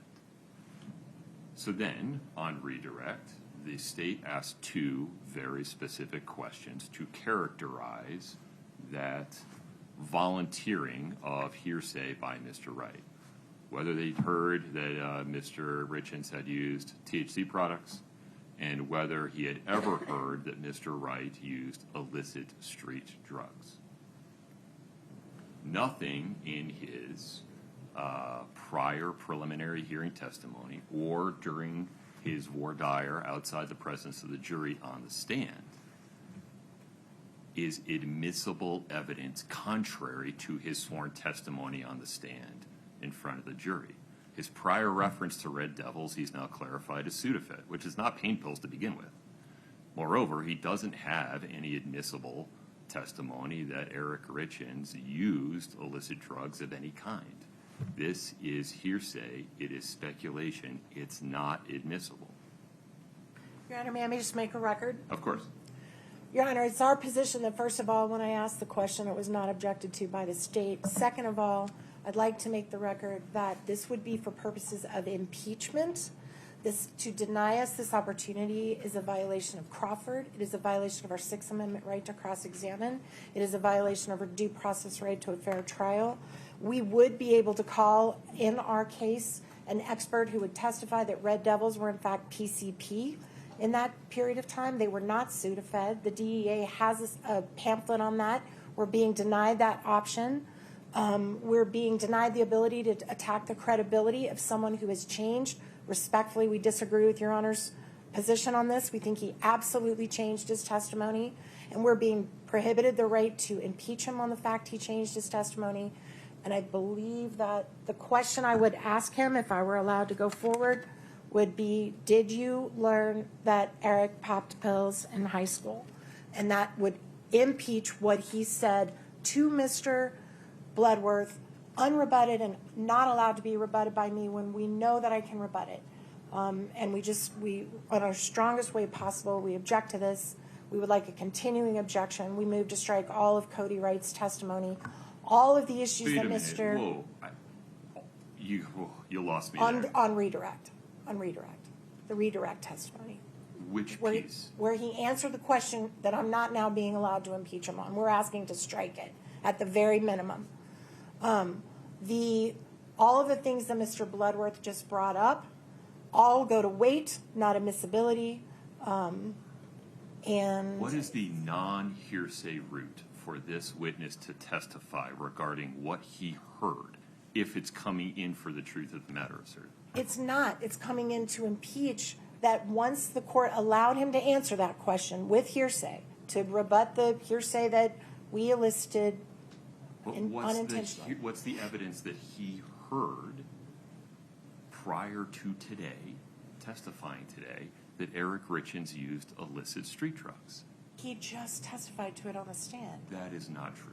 Okay, well, we agree to disagree on that, Your Honor. Have you disclosed that expert that would provide a non-speculative basis that Red Devils are an illicit street drug? We have disclosed that expert. His name is Mr. Kearney. He is on our list. He's been available. We did not know the Red Devil stuff was coming in until 10 minutes ago because we were told. It's not coming in. Well, okay. Well, that's obvious then. I mean, we did the best we could. We gave him our drug expert that as soon as the Red Devils comes in, we can let them talk to him about that, because we sure would go into that with our expert, that we're now being denied the ability to do that. There is a key question here, Your Honor. If Eric Richins had a drug problem, and if he did, Ms. Richins is innocent, and we are being prohibited from going into that with the one person who knows. And I just think that the veracity of this witness on this topic cannot be underestimated for purposes of the defense. I know you disagree with us. I believe I've made my record. Yes. He's changed his story. He's now saying he's never heard that Eric used drugs when he knows in the prelim that he did. And I just think this is just a huge, huge impediment to us to put on a fair trial in this case. And I believe I've made my record. I can't think of anything else I need to say on the record. Thank you for letting me make a proffer. Okay. Are you asking me to strike Mr. Wright's answer that he's never heard that Eric used illicit street drugs? Yes. On which basis? On what basis? On the fact I'm not allowed to impeach him on it, and we all know it's not a correct answer. You certainly can impeach him on it if you have any evidence that it's impeachable. No, any other way to show it to the court other than what we've already done. Okay. Can I want to be clear. There's just no evidence that Cody Wright believes that Red Devils are illicit street drugs. But he separated the Red Devils from the popping pills. He separated that. No, He with did? respect, he didn't. But okay. Well, I think the transcript will reflect it. All right. Let me pause. Anything further?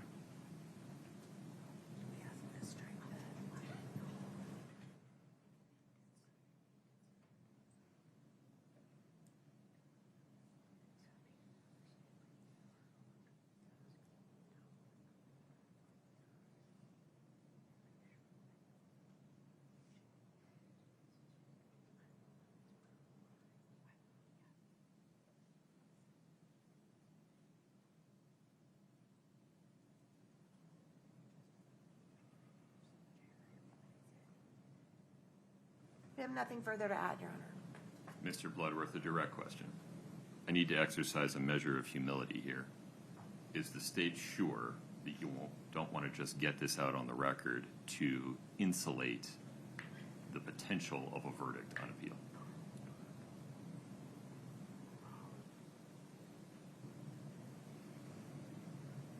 You now know what Mr. Wright's going to say.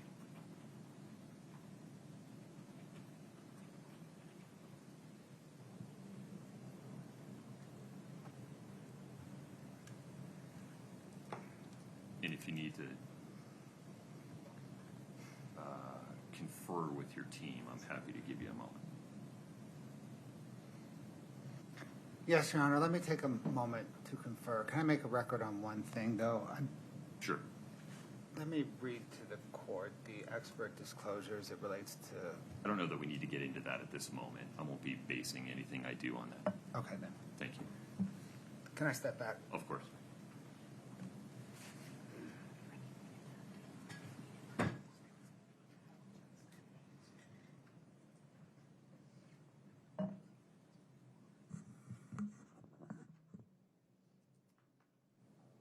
We're still going forward. We're off the record for the moment.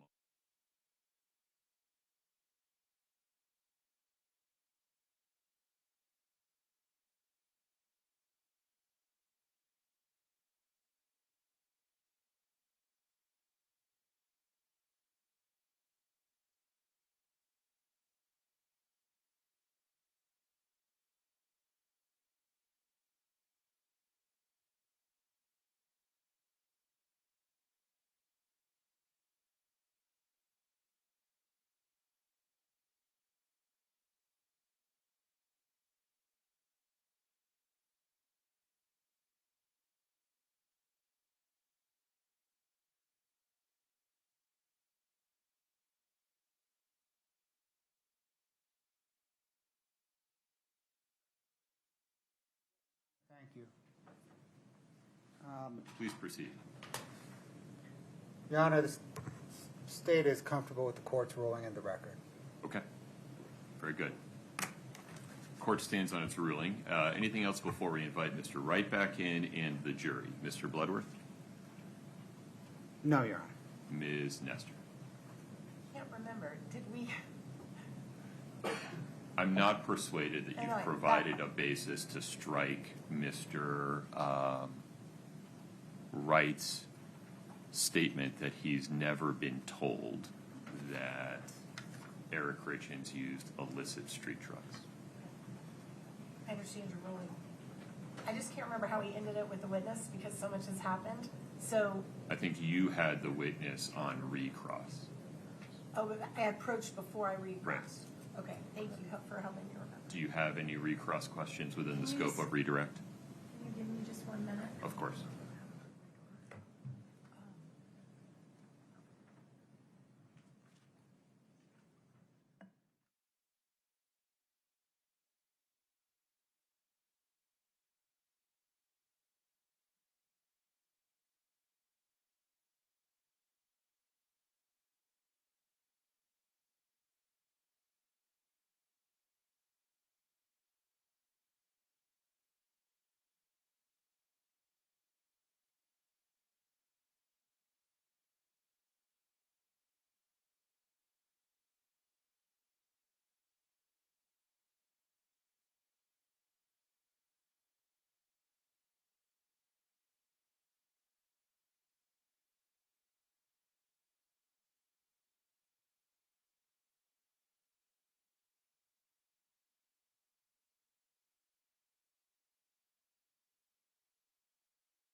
Refresh my recollection, because a lot has gone under the bridge, and I just had to get back to where we were. I think I do have a quick recross within the scope of this redirect. Very good.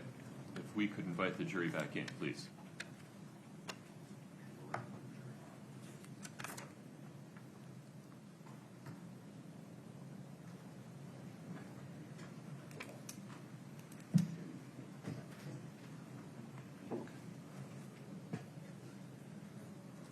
All right.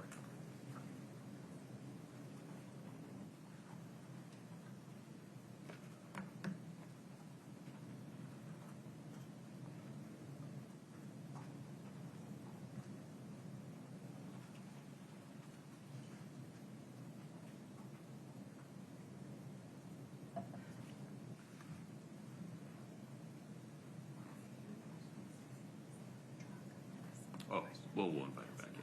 Yeah. If you can get him. Thanks, Mr. Detective.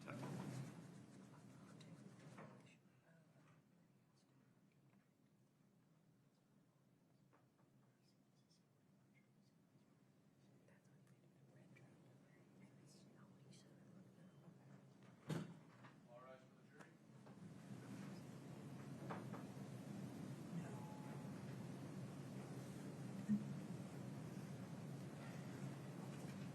Please have a seat as you come in.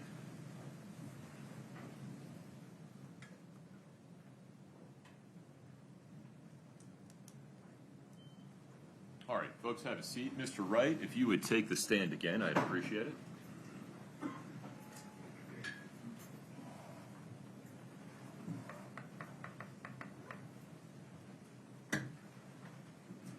Mr. Wright, you're still under oath. Ms. Nestor, please proceed. Thank you, Your Honor. We're almost done. You mentioned just now to Mr. Bloodworth, or a few minutes ago, it's been a minute now, that you were aware that Eric used THC gummies, right? I heard that he did that, yes. Okay. Do you have any personal knowledge as to how often he would use THC gummies? No idea. Do you know why he used them? I couldn't tell you that. I don't know why he would have used them. And do you have any personal knowledge about where he obtained his gummies from? 0. Okay. So that was just a part of his life he didn't share with you. Correct. And on the truck, when you sent whoever, I know you said you don't remember, Mr. Bloodworth just talked to you about a date. the work truck, not the red one, but the work truck, you guys got that just within a day or two after he passed, correct? The work truck was picked up within a few days. Okay. And then the truck that you took from the dealership was about a month later. Or so, yeah, months later. I just wanted to make that clarification. Thank you. That's all I have. We tender the witness, Your Honor. No, Your Honor, thank you. Okay. Are we releasing this witness, counsel? Yes, Your Honor. Okay, sir, you are free to go. You are released from the subpoena. You can talk to anybody you'd like. Thank you. Thank you for your time. Mr. Bloodworth, the state's next witness, please. Your Honor, the state calls Matthew Throckmorton.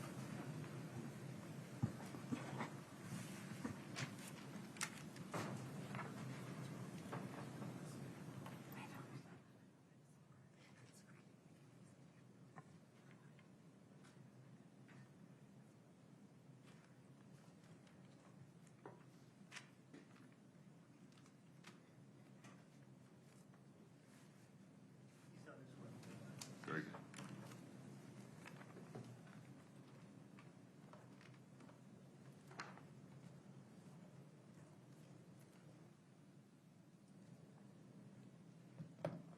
Mr. Throckmorton, if you'd step in front of Brittany, we'll get you sworn in.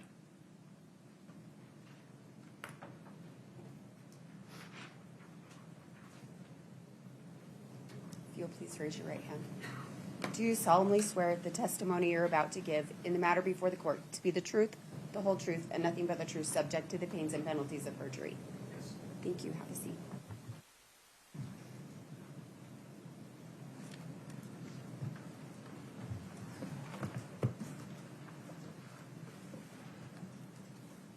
Please proceed. Thank you, Your Honor. Please state your full name and spell your last name for the record. My name is George Matthew Throckmorton. That's Throckmorton. Sir, are you employed? Yes. How? I work full-time for the Salt Lake City Police Department in the crime lab as a crime scene investigator with a specialty in forensic document examination. Okay. How long have you been with Salt Lake City as a crime scene? 27 years. And what is a forensic document examiner?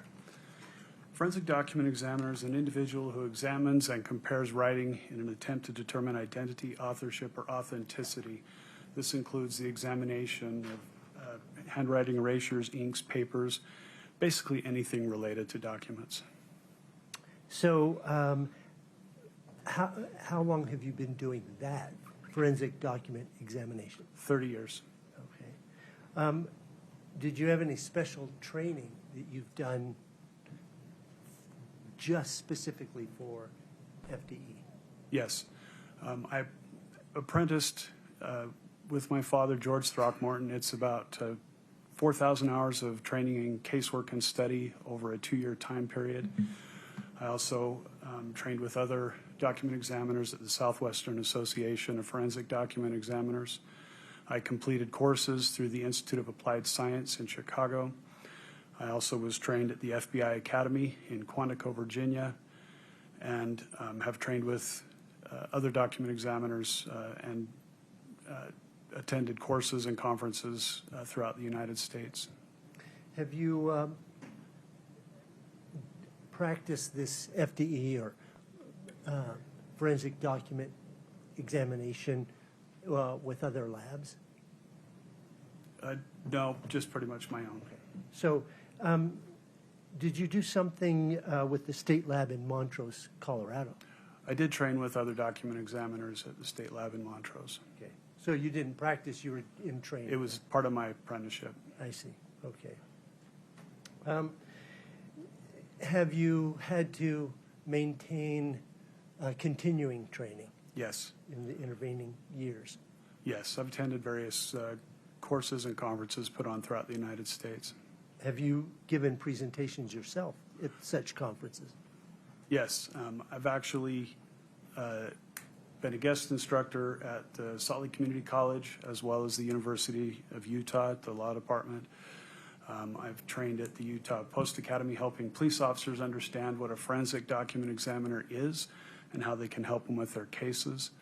I've also trained employees at American Express to detect potential forgeries, and I've also taught classes at the IAI, which is the International Association for Identification. That's the largest and oldest forensic organization in the world.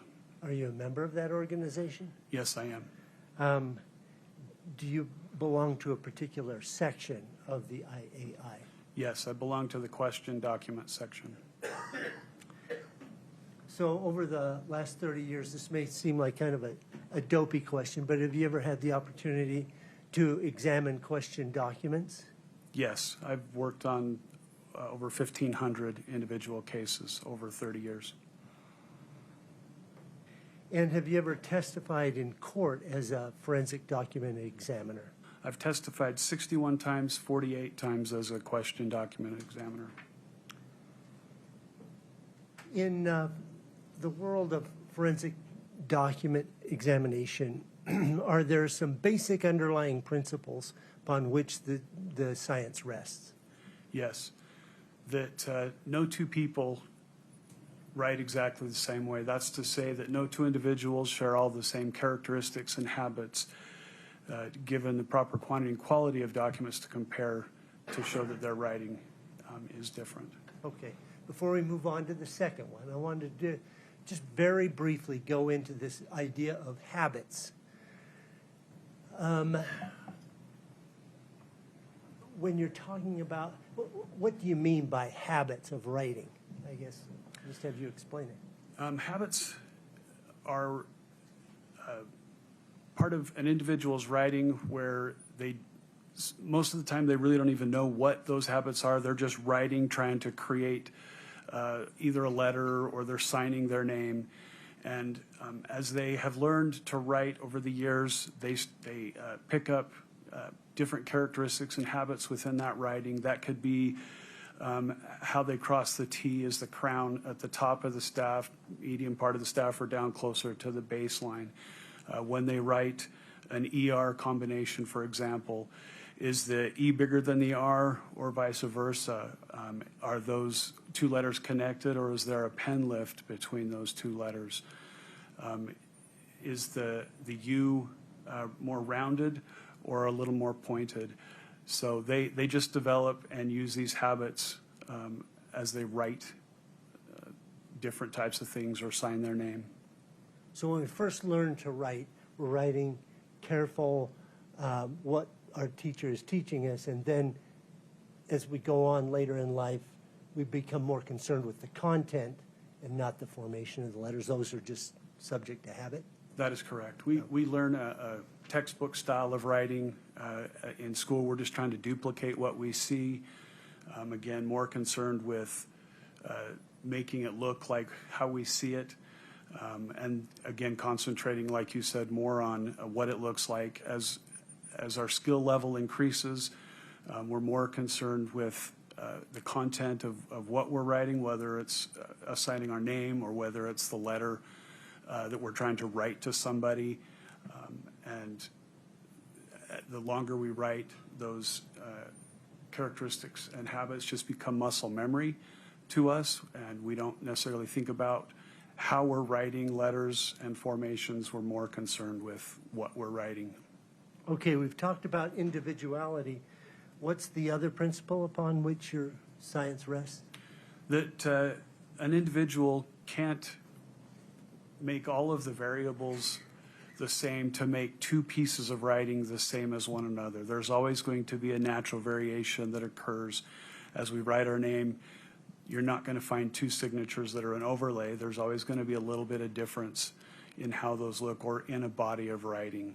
Okay, so are there studies out there where researchers have looked at these principles? Yes. Okay. Could you very briefly go into this idea of individuality? Absolutely. There was a study done called Cedar Fox out of the University of Buffalo in New York, and the premise of the study was to test the theory that no two people share all of the same characteristics and habits within their writing. And what they did is they had 1,500 participants of varying ethnic backgrounds, age, and gender. The objective was to make it similar to what the population and makeup was for the United States. They had these 1,500 individuals write some handwriting specimens. These specimens were put into a computer. They picked 8 characteristics out of the writing and had the computer analyze those 8 characteristics. It was determined with a 98% confidence level that no 2 individuals wrote those 8 characteristics exactly the same way. Okay. Are there studies that have looked at the ability of a trained document examiner versus lay people on their abilities? Yes. There's been a number of studies over the years. Cedar Fox also did a study of twins, again, to differentiate if the writing of twins could be seen as it was different one from another. In that particular study, they hired lay people to do the examination. The computer did an examination, and they also had intern document examiners look and do those comparisons. In that particular study, it was determined that the computer had about a 9% error rate in differentiating writing one twin from another. It was determined that the lay people had a larger percentage of an error rate, and that the intern document examiners had about a 5% error rate in differentiating writing one from another. Those are interns, not fully trained. Okay. Correct. Now, were there some studies known as CAM being one of the authors of these studies that also looked into the abilities of a trained examiner versus layperson? Yes, Professor Moshe Kam out of Drexel University did a number of studies, and in his studies, he had lay people do examinations as well as document examiners, from intern to those that had completed the 4,000 hours of training. Throughout his studies, he determined that lay people made larger mistakes in doing their examinations, and that document examiners, starting as interns, going to the fully trained, that their error rates were less than the lay people, and that the fully trained document examiners had about a 4% error rate. Okay. Now, how could you explain to the jury what you do in this comparison process? Yes. In this particular case, I was given... Just very briefly, generally, you receive question documents and known documents? Correct. I receive a stack of documents. First of all, I separate the question from the known. I go over each page individually, looking for comparison between whatever has been questioned versus the undisputed known samples that I receive. I compare my findings one from another. Then I evaluate those findings in order to render an opinion. So this process, does it include digitizing the documents? Say they come on paper, do you reduce them to some digital format? I scan everything, first of all, to preserve the evidence.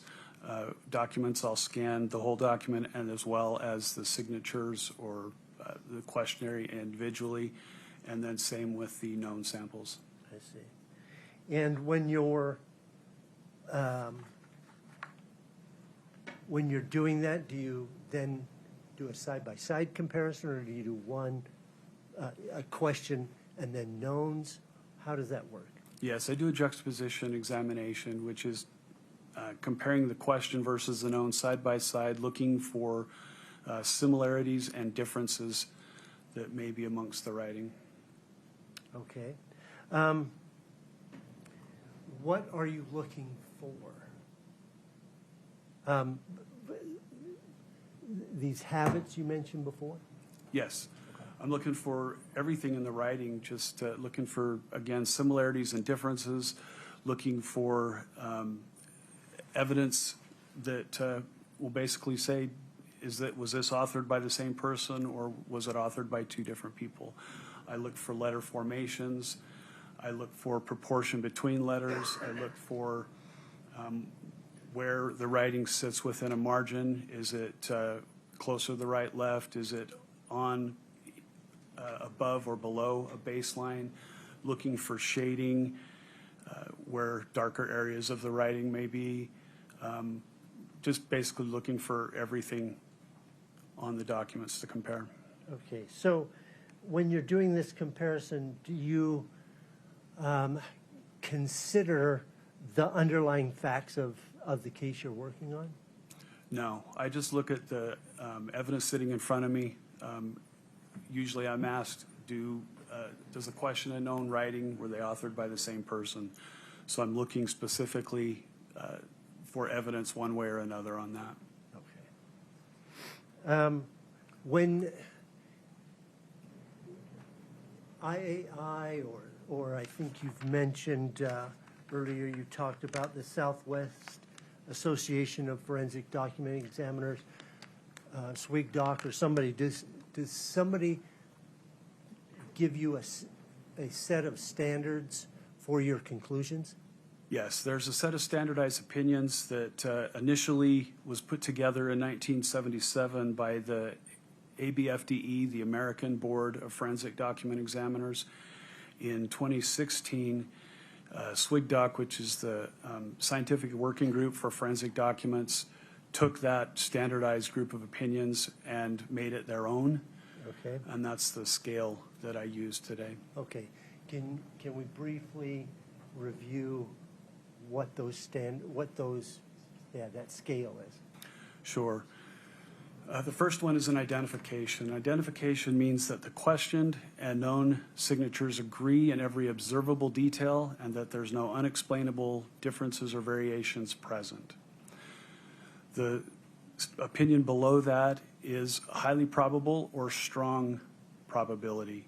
That it was authored by that person? By the same person, correct. Okay. And that means that there was either something that was different between the question on it. Might be a feature was missing, the way a letter was connected. It also might be the difference looking from an original document to a copy of a document. That I didn't have the original, I was only looking at a copy, I didn't have best evidence. So because I can't tell the origin of the document, I'll drop that down from an identification to a highly probable or strong probability. The opinion below that is a probable, and a probable means that a majority of the evidence says that the question and known document was authored by the same person, but the reason that it would be dropped to a probable could be, again, that it's a copy, could be that there were signatures that were out of the timeline than the question document was. So I don't have maybe current documents to look at.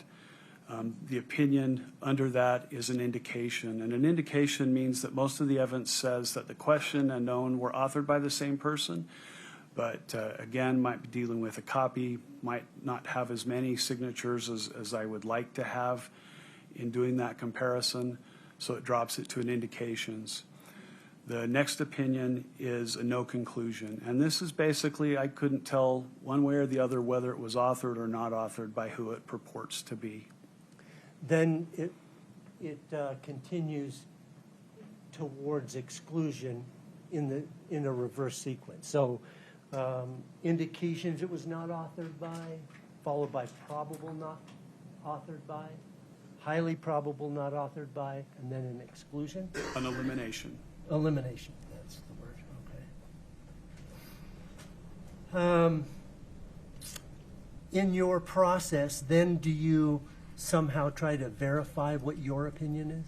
Yes. How do you do that? Usually I'll contact a peer, another forensic document examiner, and have them review a blind examination of the same evidence that I looked at. What is a blind view? That means that they don't know what my opinion is, that they're going to do their own examination and come up with their own conclusion. Okay. Now, are these the principles and methods accepted in your field? Yes. And are those the methods and principles that you applied in this case? Yes. Okay. So did you receive a question writing in this case? I did. Okay. Can we, I think it's been offered and accepted, 7-21. One moment, please. Would you like to publish, Mr.? Yes, Okay. please, Your Honor. 7-21 is published. Okay. Let's just scroll through it from top to bottom just to refresh the jury. Okay. So that's page 2. Let's go return then to page 1. Do you recognize this, sir? Yes, I do. Is this the question document? Yes. Okay. Now, what did you receive? A copy or an original? And if a copy, what type of copy? I believe on this one I had a PDF copy. Okay. Is that a good thing or a bad thing for your purposes? PDF is not the best quality of document. Why is that? First of all, obviously best evidence is the original document. Okay.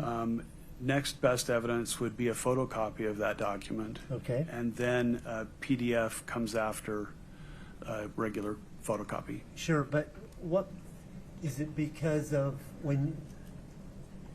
Is there some limitation on PDFs that, for your purposes? Yes. If I could talk about photocopies first. Sure. A photocopy is a distorted picture of an original document. The problem with a photocopy is it's a picture that is slightly smaller than the original document. There is, the colors are not as vivid or clear. The tones may be less vivid as well. In some cases, in photocopies, writing pen strokes can diminish and in some cases disappear. There's also marks that can appear on the photocopy that weren't on the original document. These are called trash marks. Trash marks can occur from damage or dirt on the scanner glass, as well as wear and tear on the inner workings of a photocopy machine. So it's going to change or alter the evidence a little bit. The PDF has a lot of the same problems with it. The problem with the PDF is there's no default setting. So depending on the software or where it was made, if it was made on a computer with a scanner, or if it was made on a copy machine, or in some cases a cell phone, it changes and alters the document, makes it so that kind of the overall appearance looks good, but if you were to try and enlarge or zoom in to a particular area, it will pixelize and get rid of some of the finer details that you would have in the original or in a copy. Okay. So, in this case, did you receive some known documents? Yes, I did. Okay. May I approach the witness? Yes. I'm handing the witness what has been marked as State's Exhibit 8-49. Can you take a look at that and review it for a moment? Yes. Counsel, my apologies for interrupting your question. Make a note of this one. We'll come back to it. I need to take a quick break. Yes. Please rise for the jury.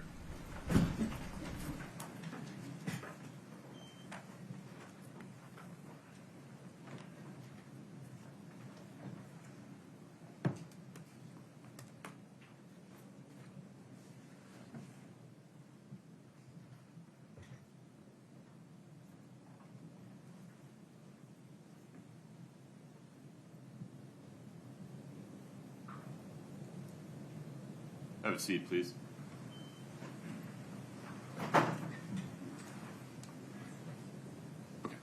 Mr. Throckmorton, I need to take a 5-minute break. We'll just say until 11:40, all right? Please do not speak to anyone during the break. Yes, sir. I know you've done this before. Yes. Very good, sir. Thank you. We'll be in recess until 11:40. Thank you. Court's off the record.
Armister, are we ready for the jury? Your, yes. Ms. Nestor, ready for the jury? Yes, Your Honor. Okay, very good.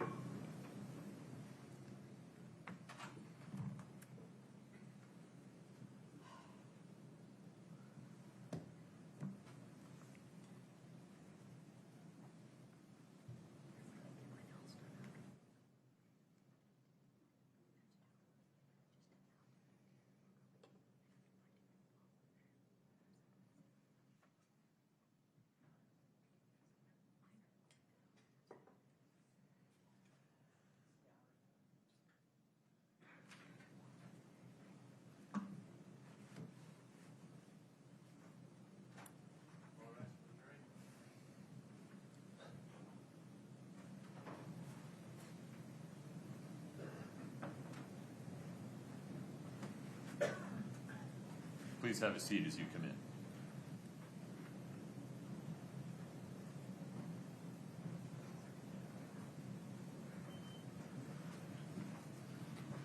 Have a seat, thank you. I promise I'm paying attention to the temperature. We're trying to adjust as we go. Mr. Throckmorton, you're still under oath. Mr. Burmester, please proceed. Sir, this State's Exhibit 849, have you had a chance to look through the various documents that are in 849? Not yet.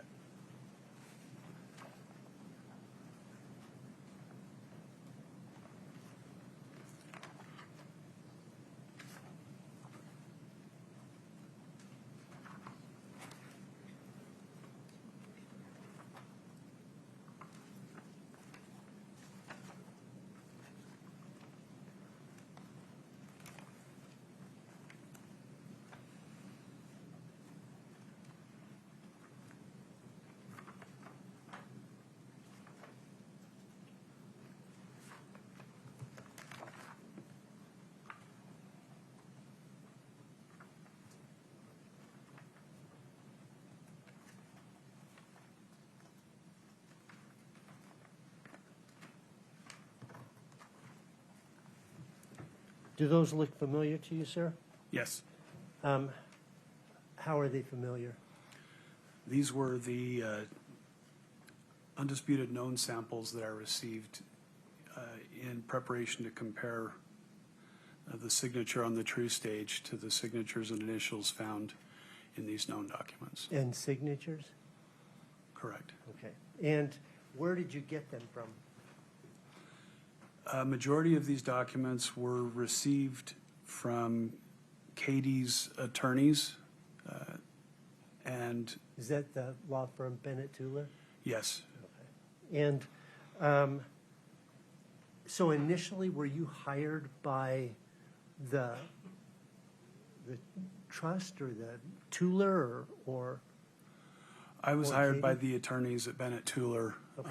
who were working for Katie, Eric's sister. Okay. And how much were you paid by the I received Bennett Tuller? a $900 retainer to help with that.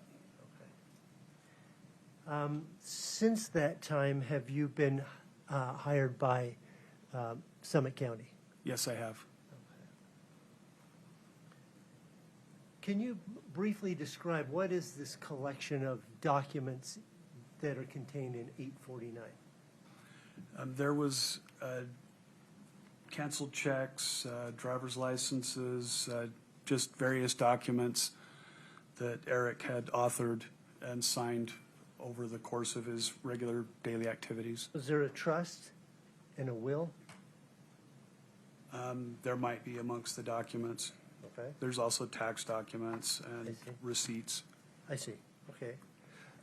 Now, there were some other documents like that appear to be like photographs maybe of a journal, a mission journal, Yes, and a photograph of some appear to be written coupons.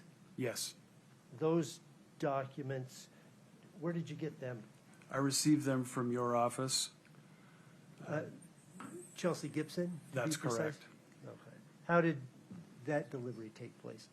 She met me at the Salt Lake City Police Department in the parking lot and gave me a thumb drive that contained all of those photographs. Okay. The other documents, the ones from Bennett Tueller, were they paper or were they electronic? There were some hard copies, and there were also some digital PDFs that were sent to me. Okay. Did you go, well, let me ask this.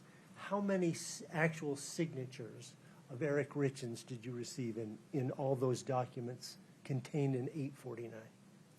I found that there were 86 signatures and 24 sets of initials.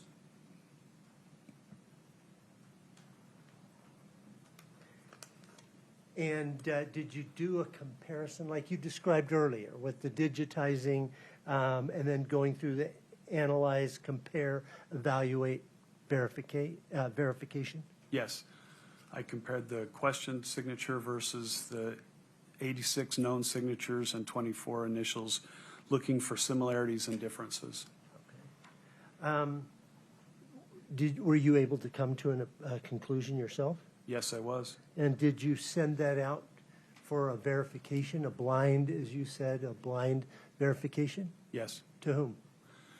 To my friend in Colorado. Her name is Darla McCleary Celentano. And was she able to come to a conclusion? Object to hearsay. Yeah, would you approach for a moment, Mr. Burmester?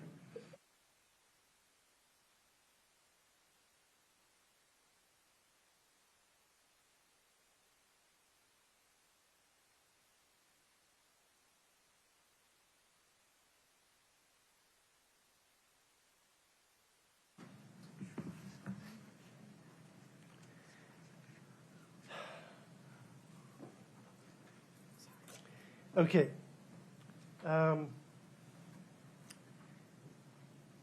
Let's take a look. Did you prepare a slide for the jury to look at in preparation for your trial, or for trial today? Yes. Okay. Can we take a look at, just to the witness and counsel, 8-28, please?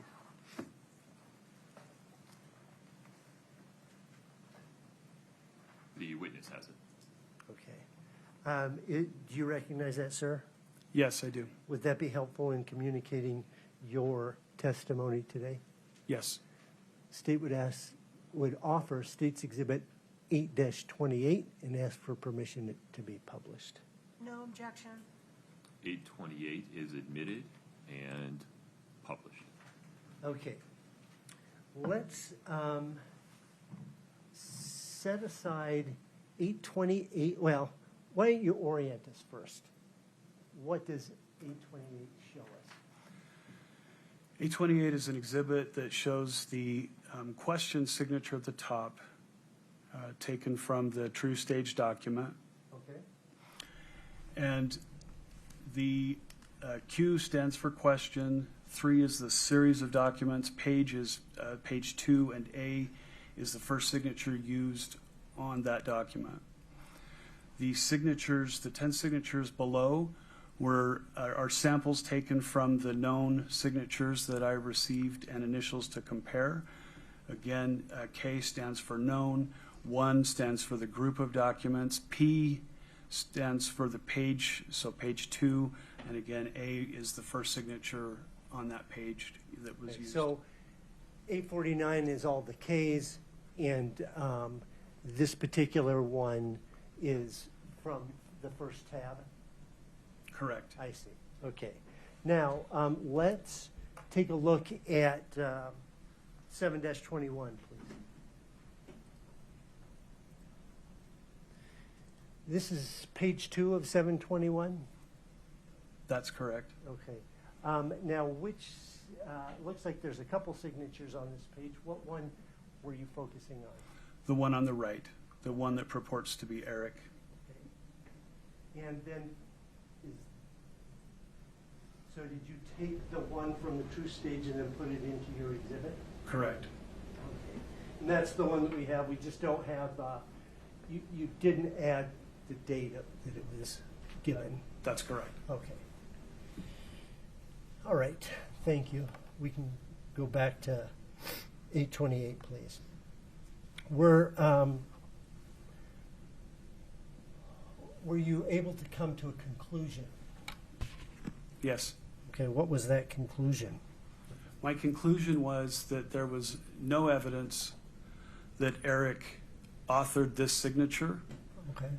and that he probably did not, and that it appeared to be a simulated forgery written by somebody who was familiar, had access to his writing in an attempt to copy, draw, or duplicate his signature and try and pass it off as a genuine signature of Eric. Okay, I want to, we'll come back to this in 1 second. Your Honor, could the witness step down with the microphone? And let's just look at 828 for a moment.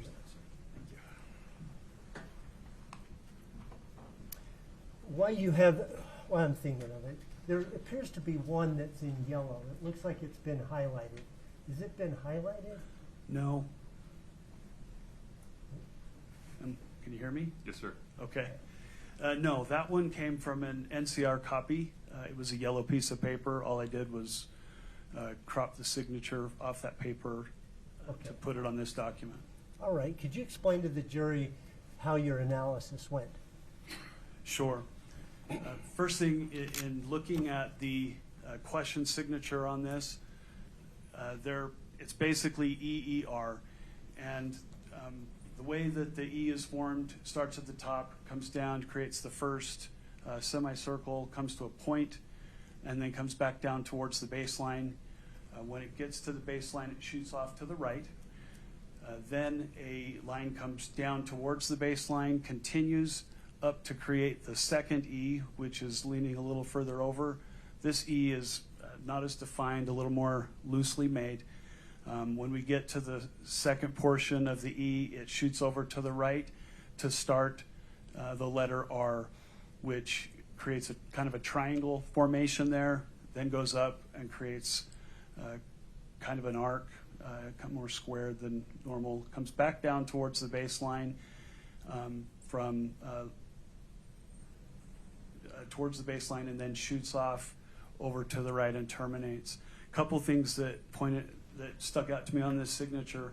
This is what's called a one-stroke signature. That means that the writing instrument starts and continues all the way through to the end. There are no pen lifts.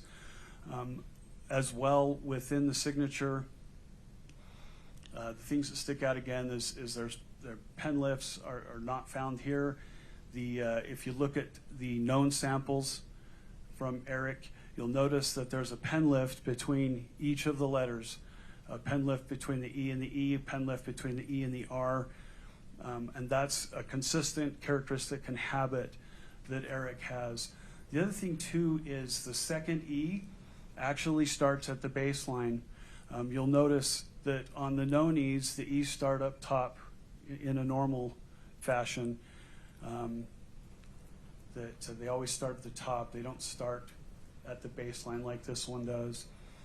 The other thing, too, to note is this R, again, where it's connected, it actually starts down closer to the baseline and then comes up.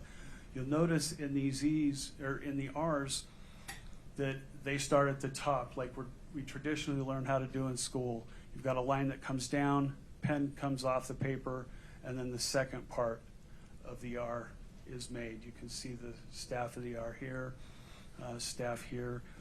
So a couple things that stuck out to me that were not common among his writing, again, is we've got a single one-stroke signature instead of pen lifts. The E, second E starts at the bottom at the baseline, and the R starts at the bottom at the baseline. It was by looking at these characteristics in comparison that I was able to render an opinion that the question and known signatures were not authored by the same person. Okay. You can take a seat, please.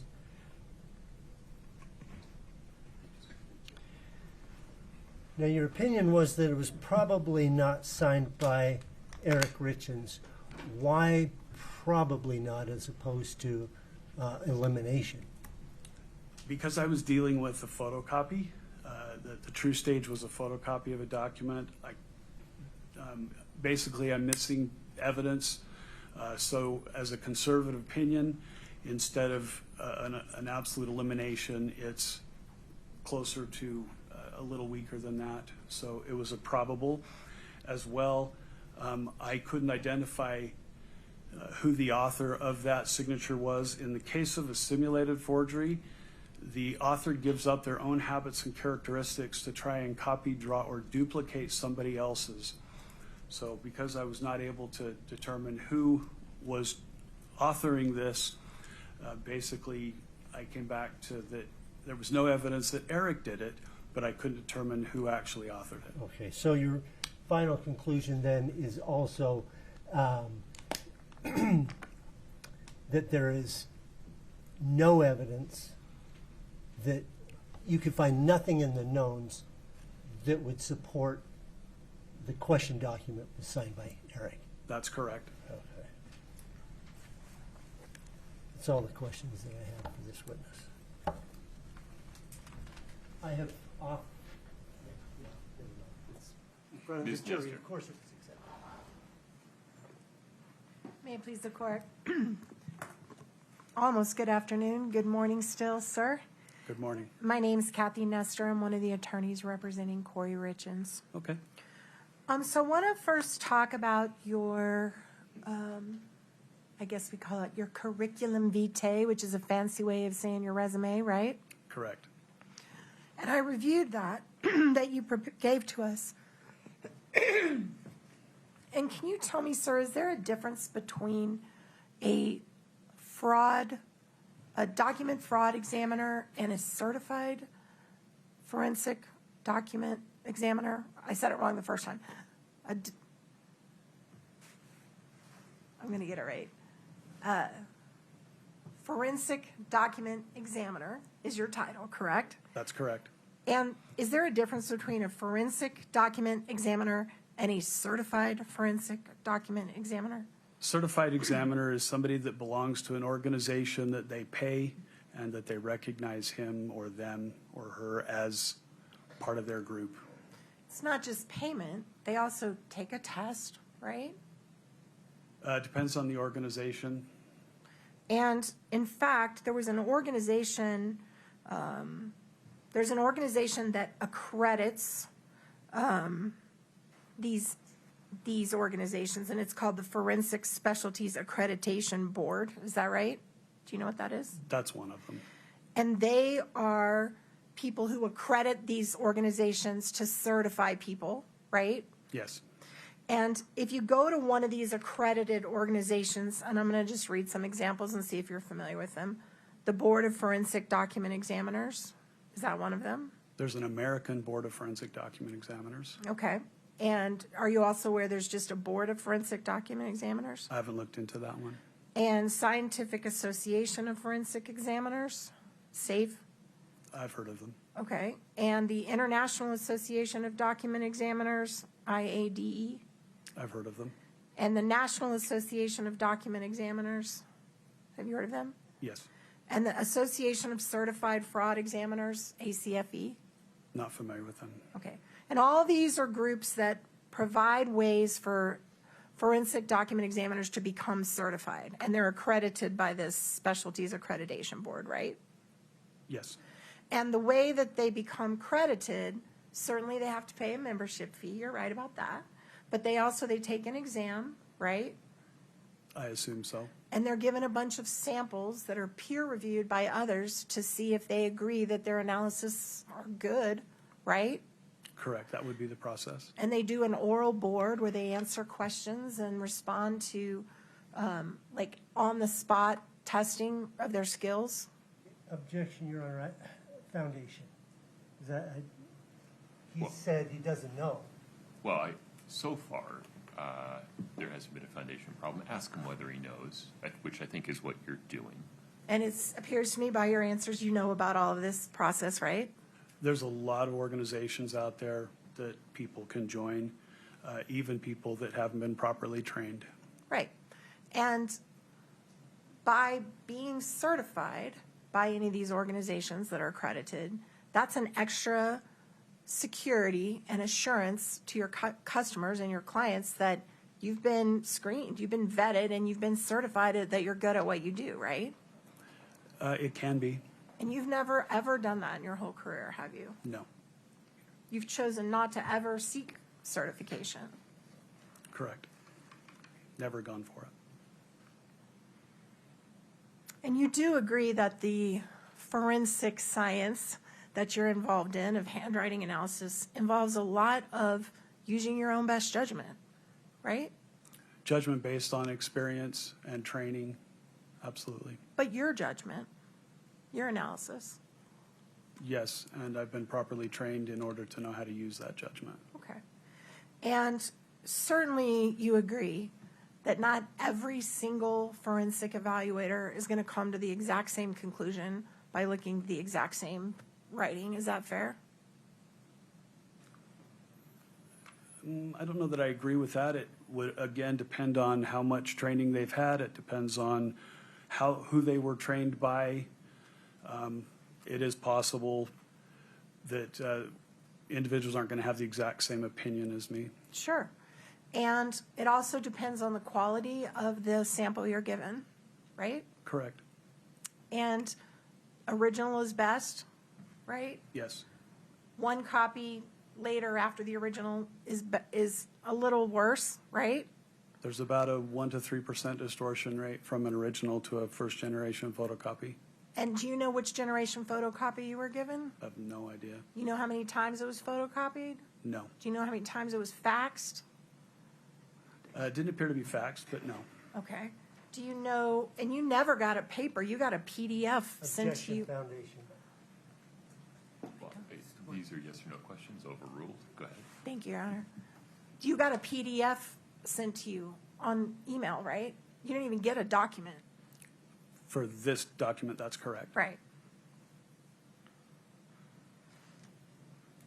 And if we could please bring back up 8-4 and go to the page ending in 781. I believe this has been admitted, Your Honor. One moment, please. Can you make sure? Not yet. 8-4? His report, did you put it in? No. Oh, sorry, Not just for seriously his submitted. review only, Your Honor.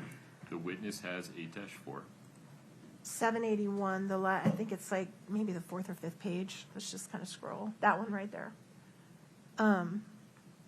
So this page that you're looking at, is this a page that you included in your report that you submitted to the prosecution in this case?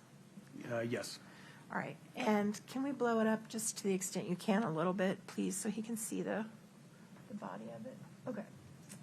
And these are the levels of certainty that you talked about with Mr. Burmister, right?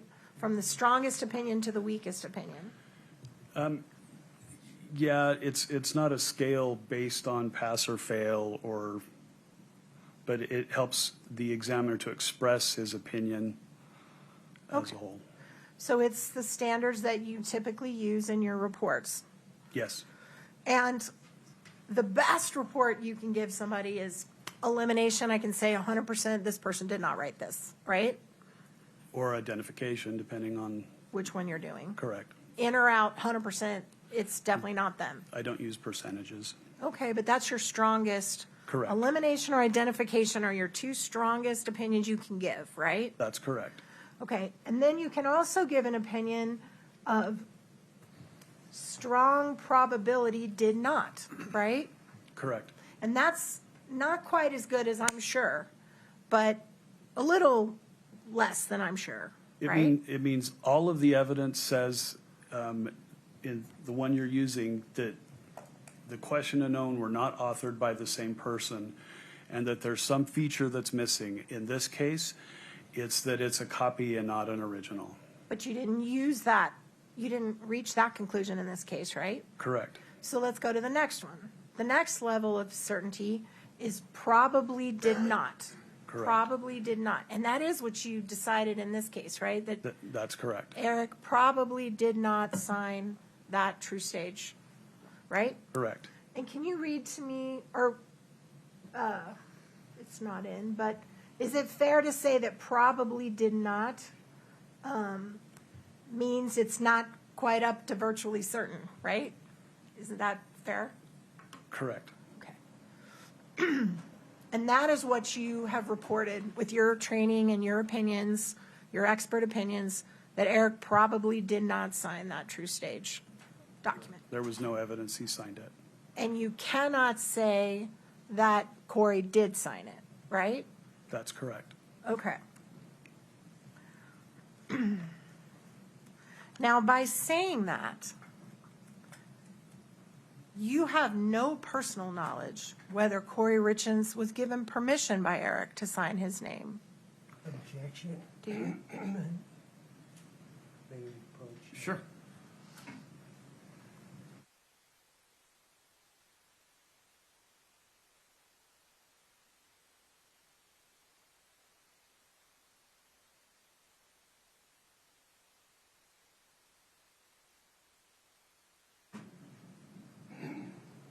So just to repeat the question, you have no knowledge and you weren't given any information to suggest one way or another whether Kouri had permission to sign her husband's name to that.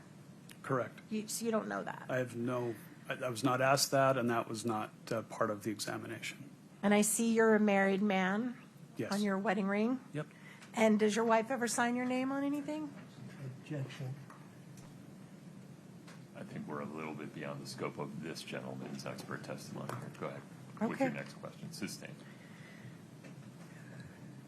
And is it my understanding from your resume that you no longer do forensic document examinations for the Salt Lake City Police Department? That's correct. When did you stop doing that? 2020, I believe. And is that the reason you stopped connected at all to an internal affairs investigation against you for falsifying documents? No. Did you, in fact, were you submitted to an internal affairs investigation for falsifying documents? Objection, Your Honor. Can we approach, please? Sure.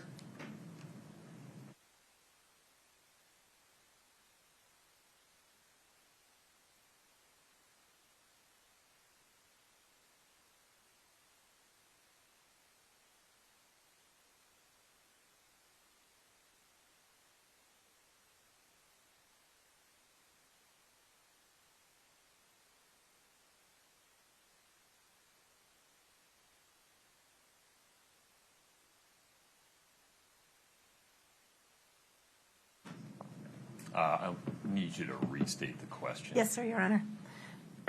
Were you subjected to an internal affairs investigation for falsifying documents? Yes. All right. And were you ultimately exonerated? Yes. And was the person who accused you of doing that a law enforcement officer? He was a retired sergeant who'd been hired back as a supervisor, who was then terminated for a number of issues. So you were falsely accused by a law enforcement officer?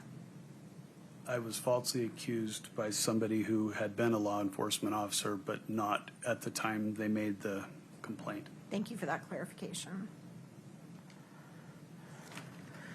Are you aware that the whole science of forensic science of, I'm sorry, just 1 minute.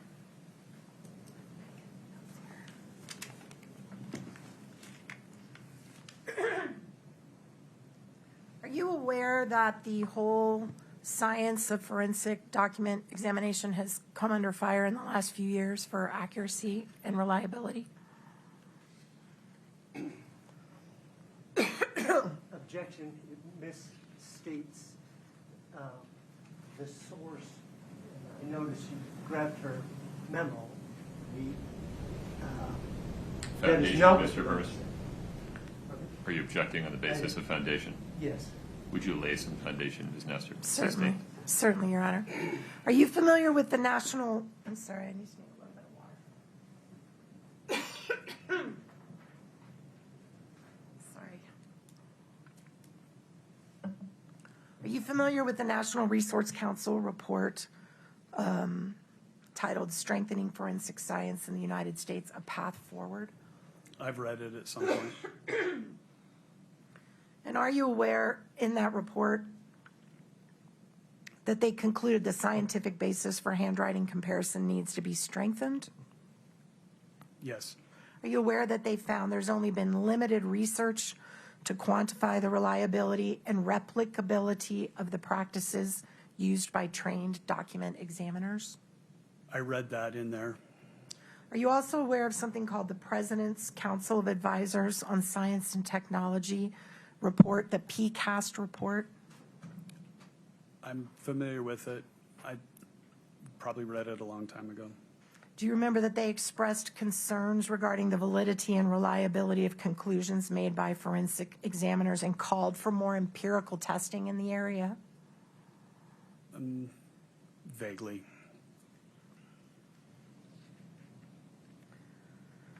You talked about an error rate, is that right? Yes. And remind me, what is the error rate of non-certified forensic document examiners? The same as document examiners that have been properly trained. Do you know that for a fact, or are you assuming that? I'm assuming that not all document examiners are certified, Fair. and that the error rate, if they've been properly trained, apprenticed with the 4,000 hours that are required, that their error rate should be the same, Which is what? is less than 4%. So 4 out of every 100 times they're wrong? 4% of the time they may make an error in their judgment. Are you aware that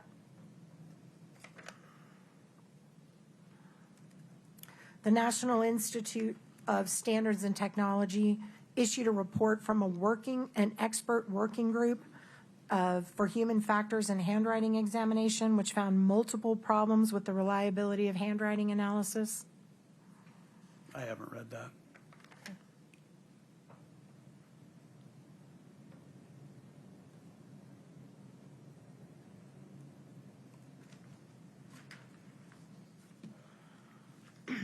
All right, you've referred to the big binder in front of you, which were all of the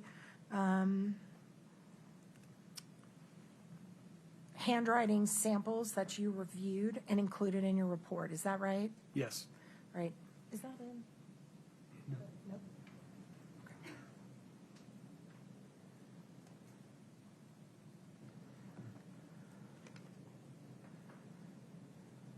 And you relied on all of those documents in concluding whether or not, making your decisions about whether Eric's probably did not sign that document? Yes, I reviewed all 200 pages. Okay. Can you turn to, let me see. Court's indulgence, can I talk to Mr. Burmeister for just a minute? Of course.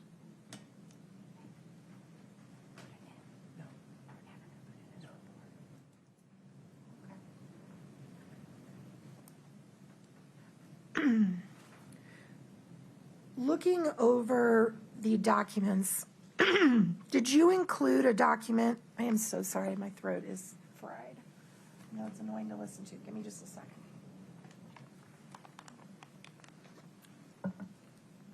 Sorry.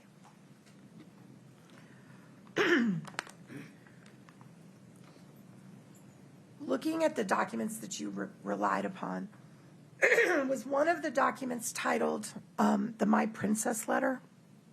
I did review that, yes. Right. And what was that? It was a few pages of writing purportedly written by Kouri.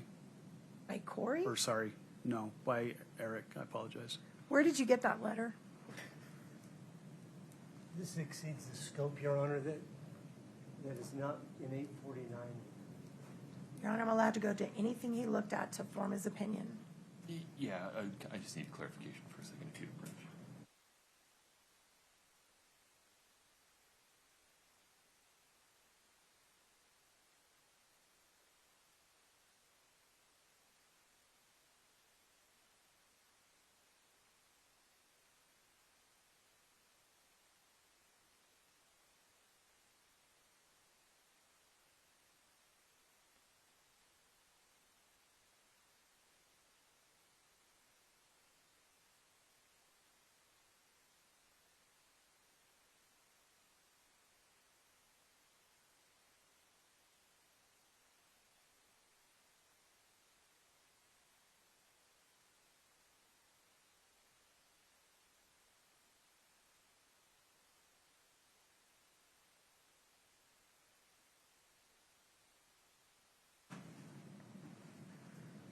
Okay.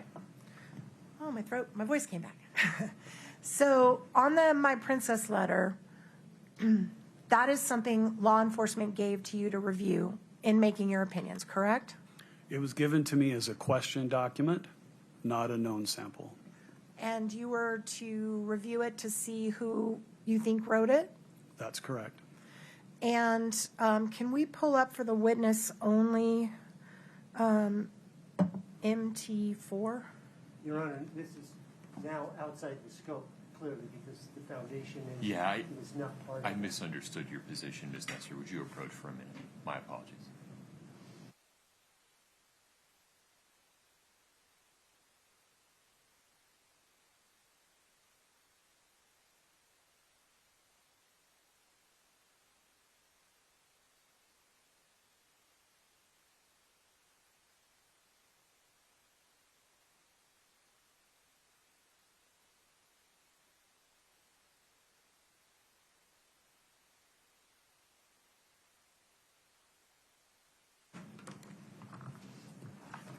When you were looking at the Eric Richins handwriting samples to compare them with the True Stage signature, had you also already reviewed this document? No, This came after?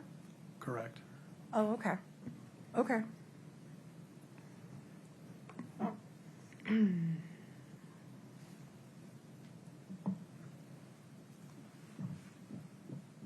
Were you asked to look at any other insurance documents to determine whether or not they had forged signatures on them? I looked at a number of different documents that were in question. Okay.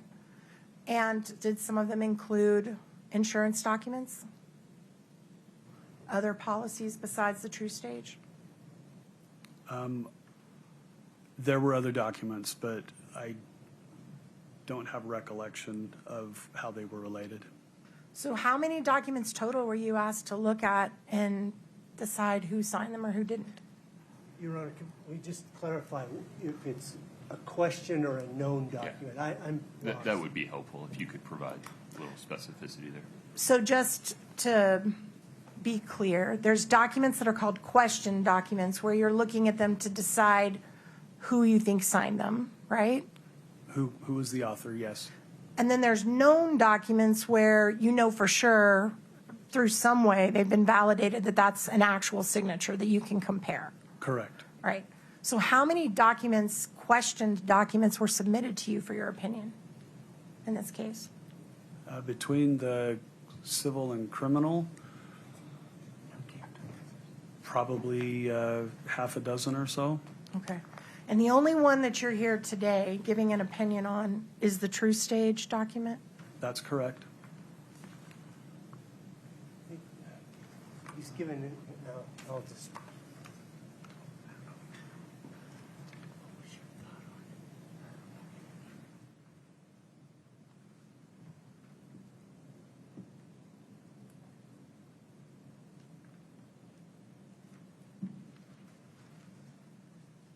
Court's indulgence for just a moment, Your Honor. I think Of I'm course. almost done. Just one moment, sir.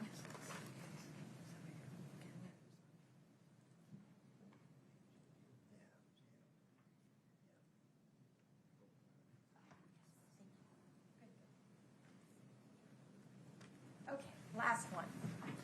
Were you ever asked to look at any closing documents for the Midway Mansion to determine the veracity of the signatures on those documents? Not that I'm aware of. Thank you. That's all I have, Your Honor. Within the scope of cross, Mr. Burmester.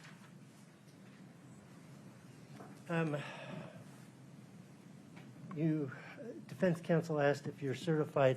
Have you testified in a court of law regarding your forensic document examination?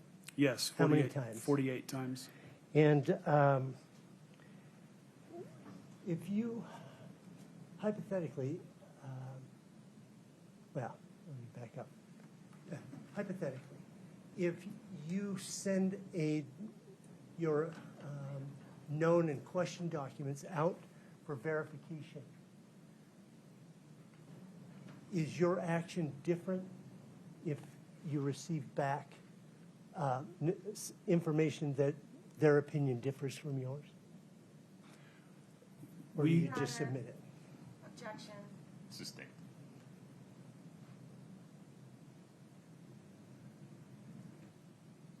The fact that you received a PDF is reflected in your ultimate opinion, is that correct?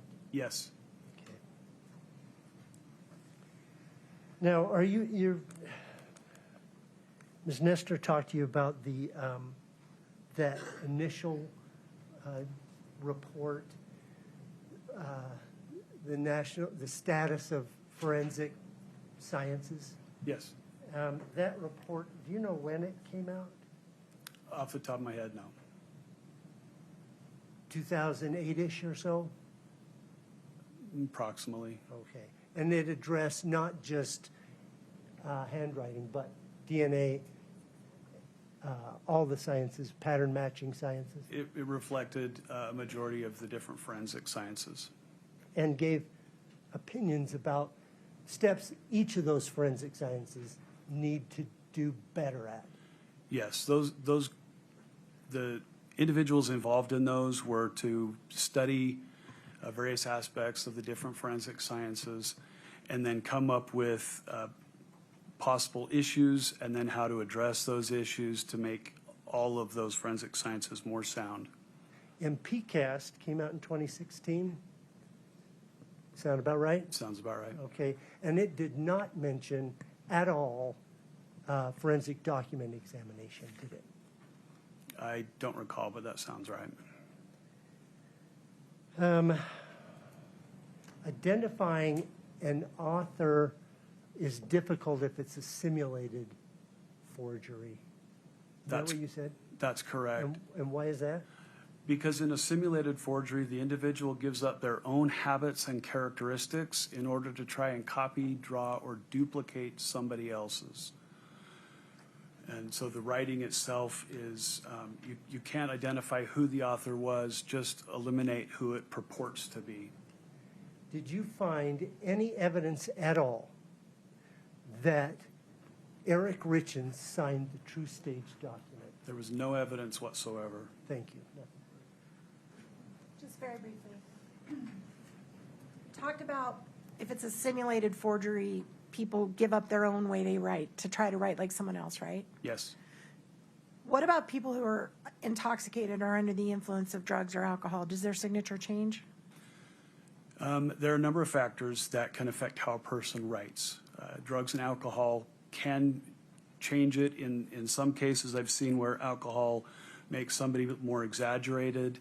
Other things that can affect writing is stress, the writing surface, the writing instrument that they use, chronic pain, medications that they may be taking. There's a lot of factors associated. THC, being stoned? Haven't done specific studies in those, but anything that can affect motor skill could potentially alter how a person writes, but it won't change their characteristics or habits. Okay, thank you. That's all I have. I have nothing further. Okay. May we release this witness, counsel? Yes. That would Yes, be the Your Honor. state's request. So you're free to go. You can talk about the case with anyone or no one. It's up to you. Sounds good. Thank you, Take care, sir. sir. You too. Counsel, is now an appropriate time for a lunch break. Yes, Your Honor. Ms. Nestor? Yes, sir. Okay, ladies and gentlemen, we'll take a break until 1:15. During the break, as always, please do not discuss the case with anyone. Don't let anyone discuss it with you. Please do not read, watch, or listen to any report or any coverage of the case of any kind. And please don't do any research of any kind about the case. Enjoy your lunch break. Please rise for the jury. Oh, May I ask for an additional 15 minutes, Judge? yes, Is that okay? that's fine. Just doing that. 1:30. Thank you, Judge. Thank you, folks.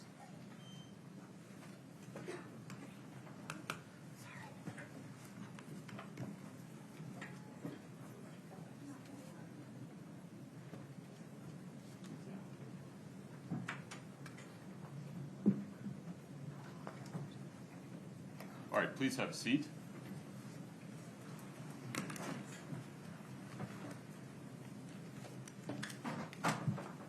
Mr. Bloodworth, anything on the record before we recess for lunch? No, Your Honor. Ms. Nestor, Ms. Lewis, Mr. Ramos? No, sir. All right. Folks, if you would make your way out of the courtroom or just stay quiet, I need to do a detention hearing in another case right now. Thank you. Clear the table here? No. Thank you.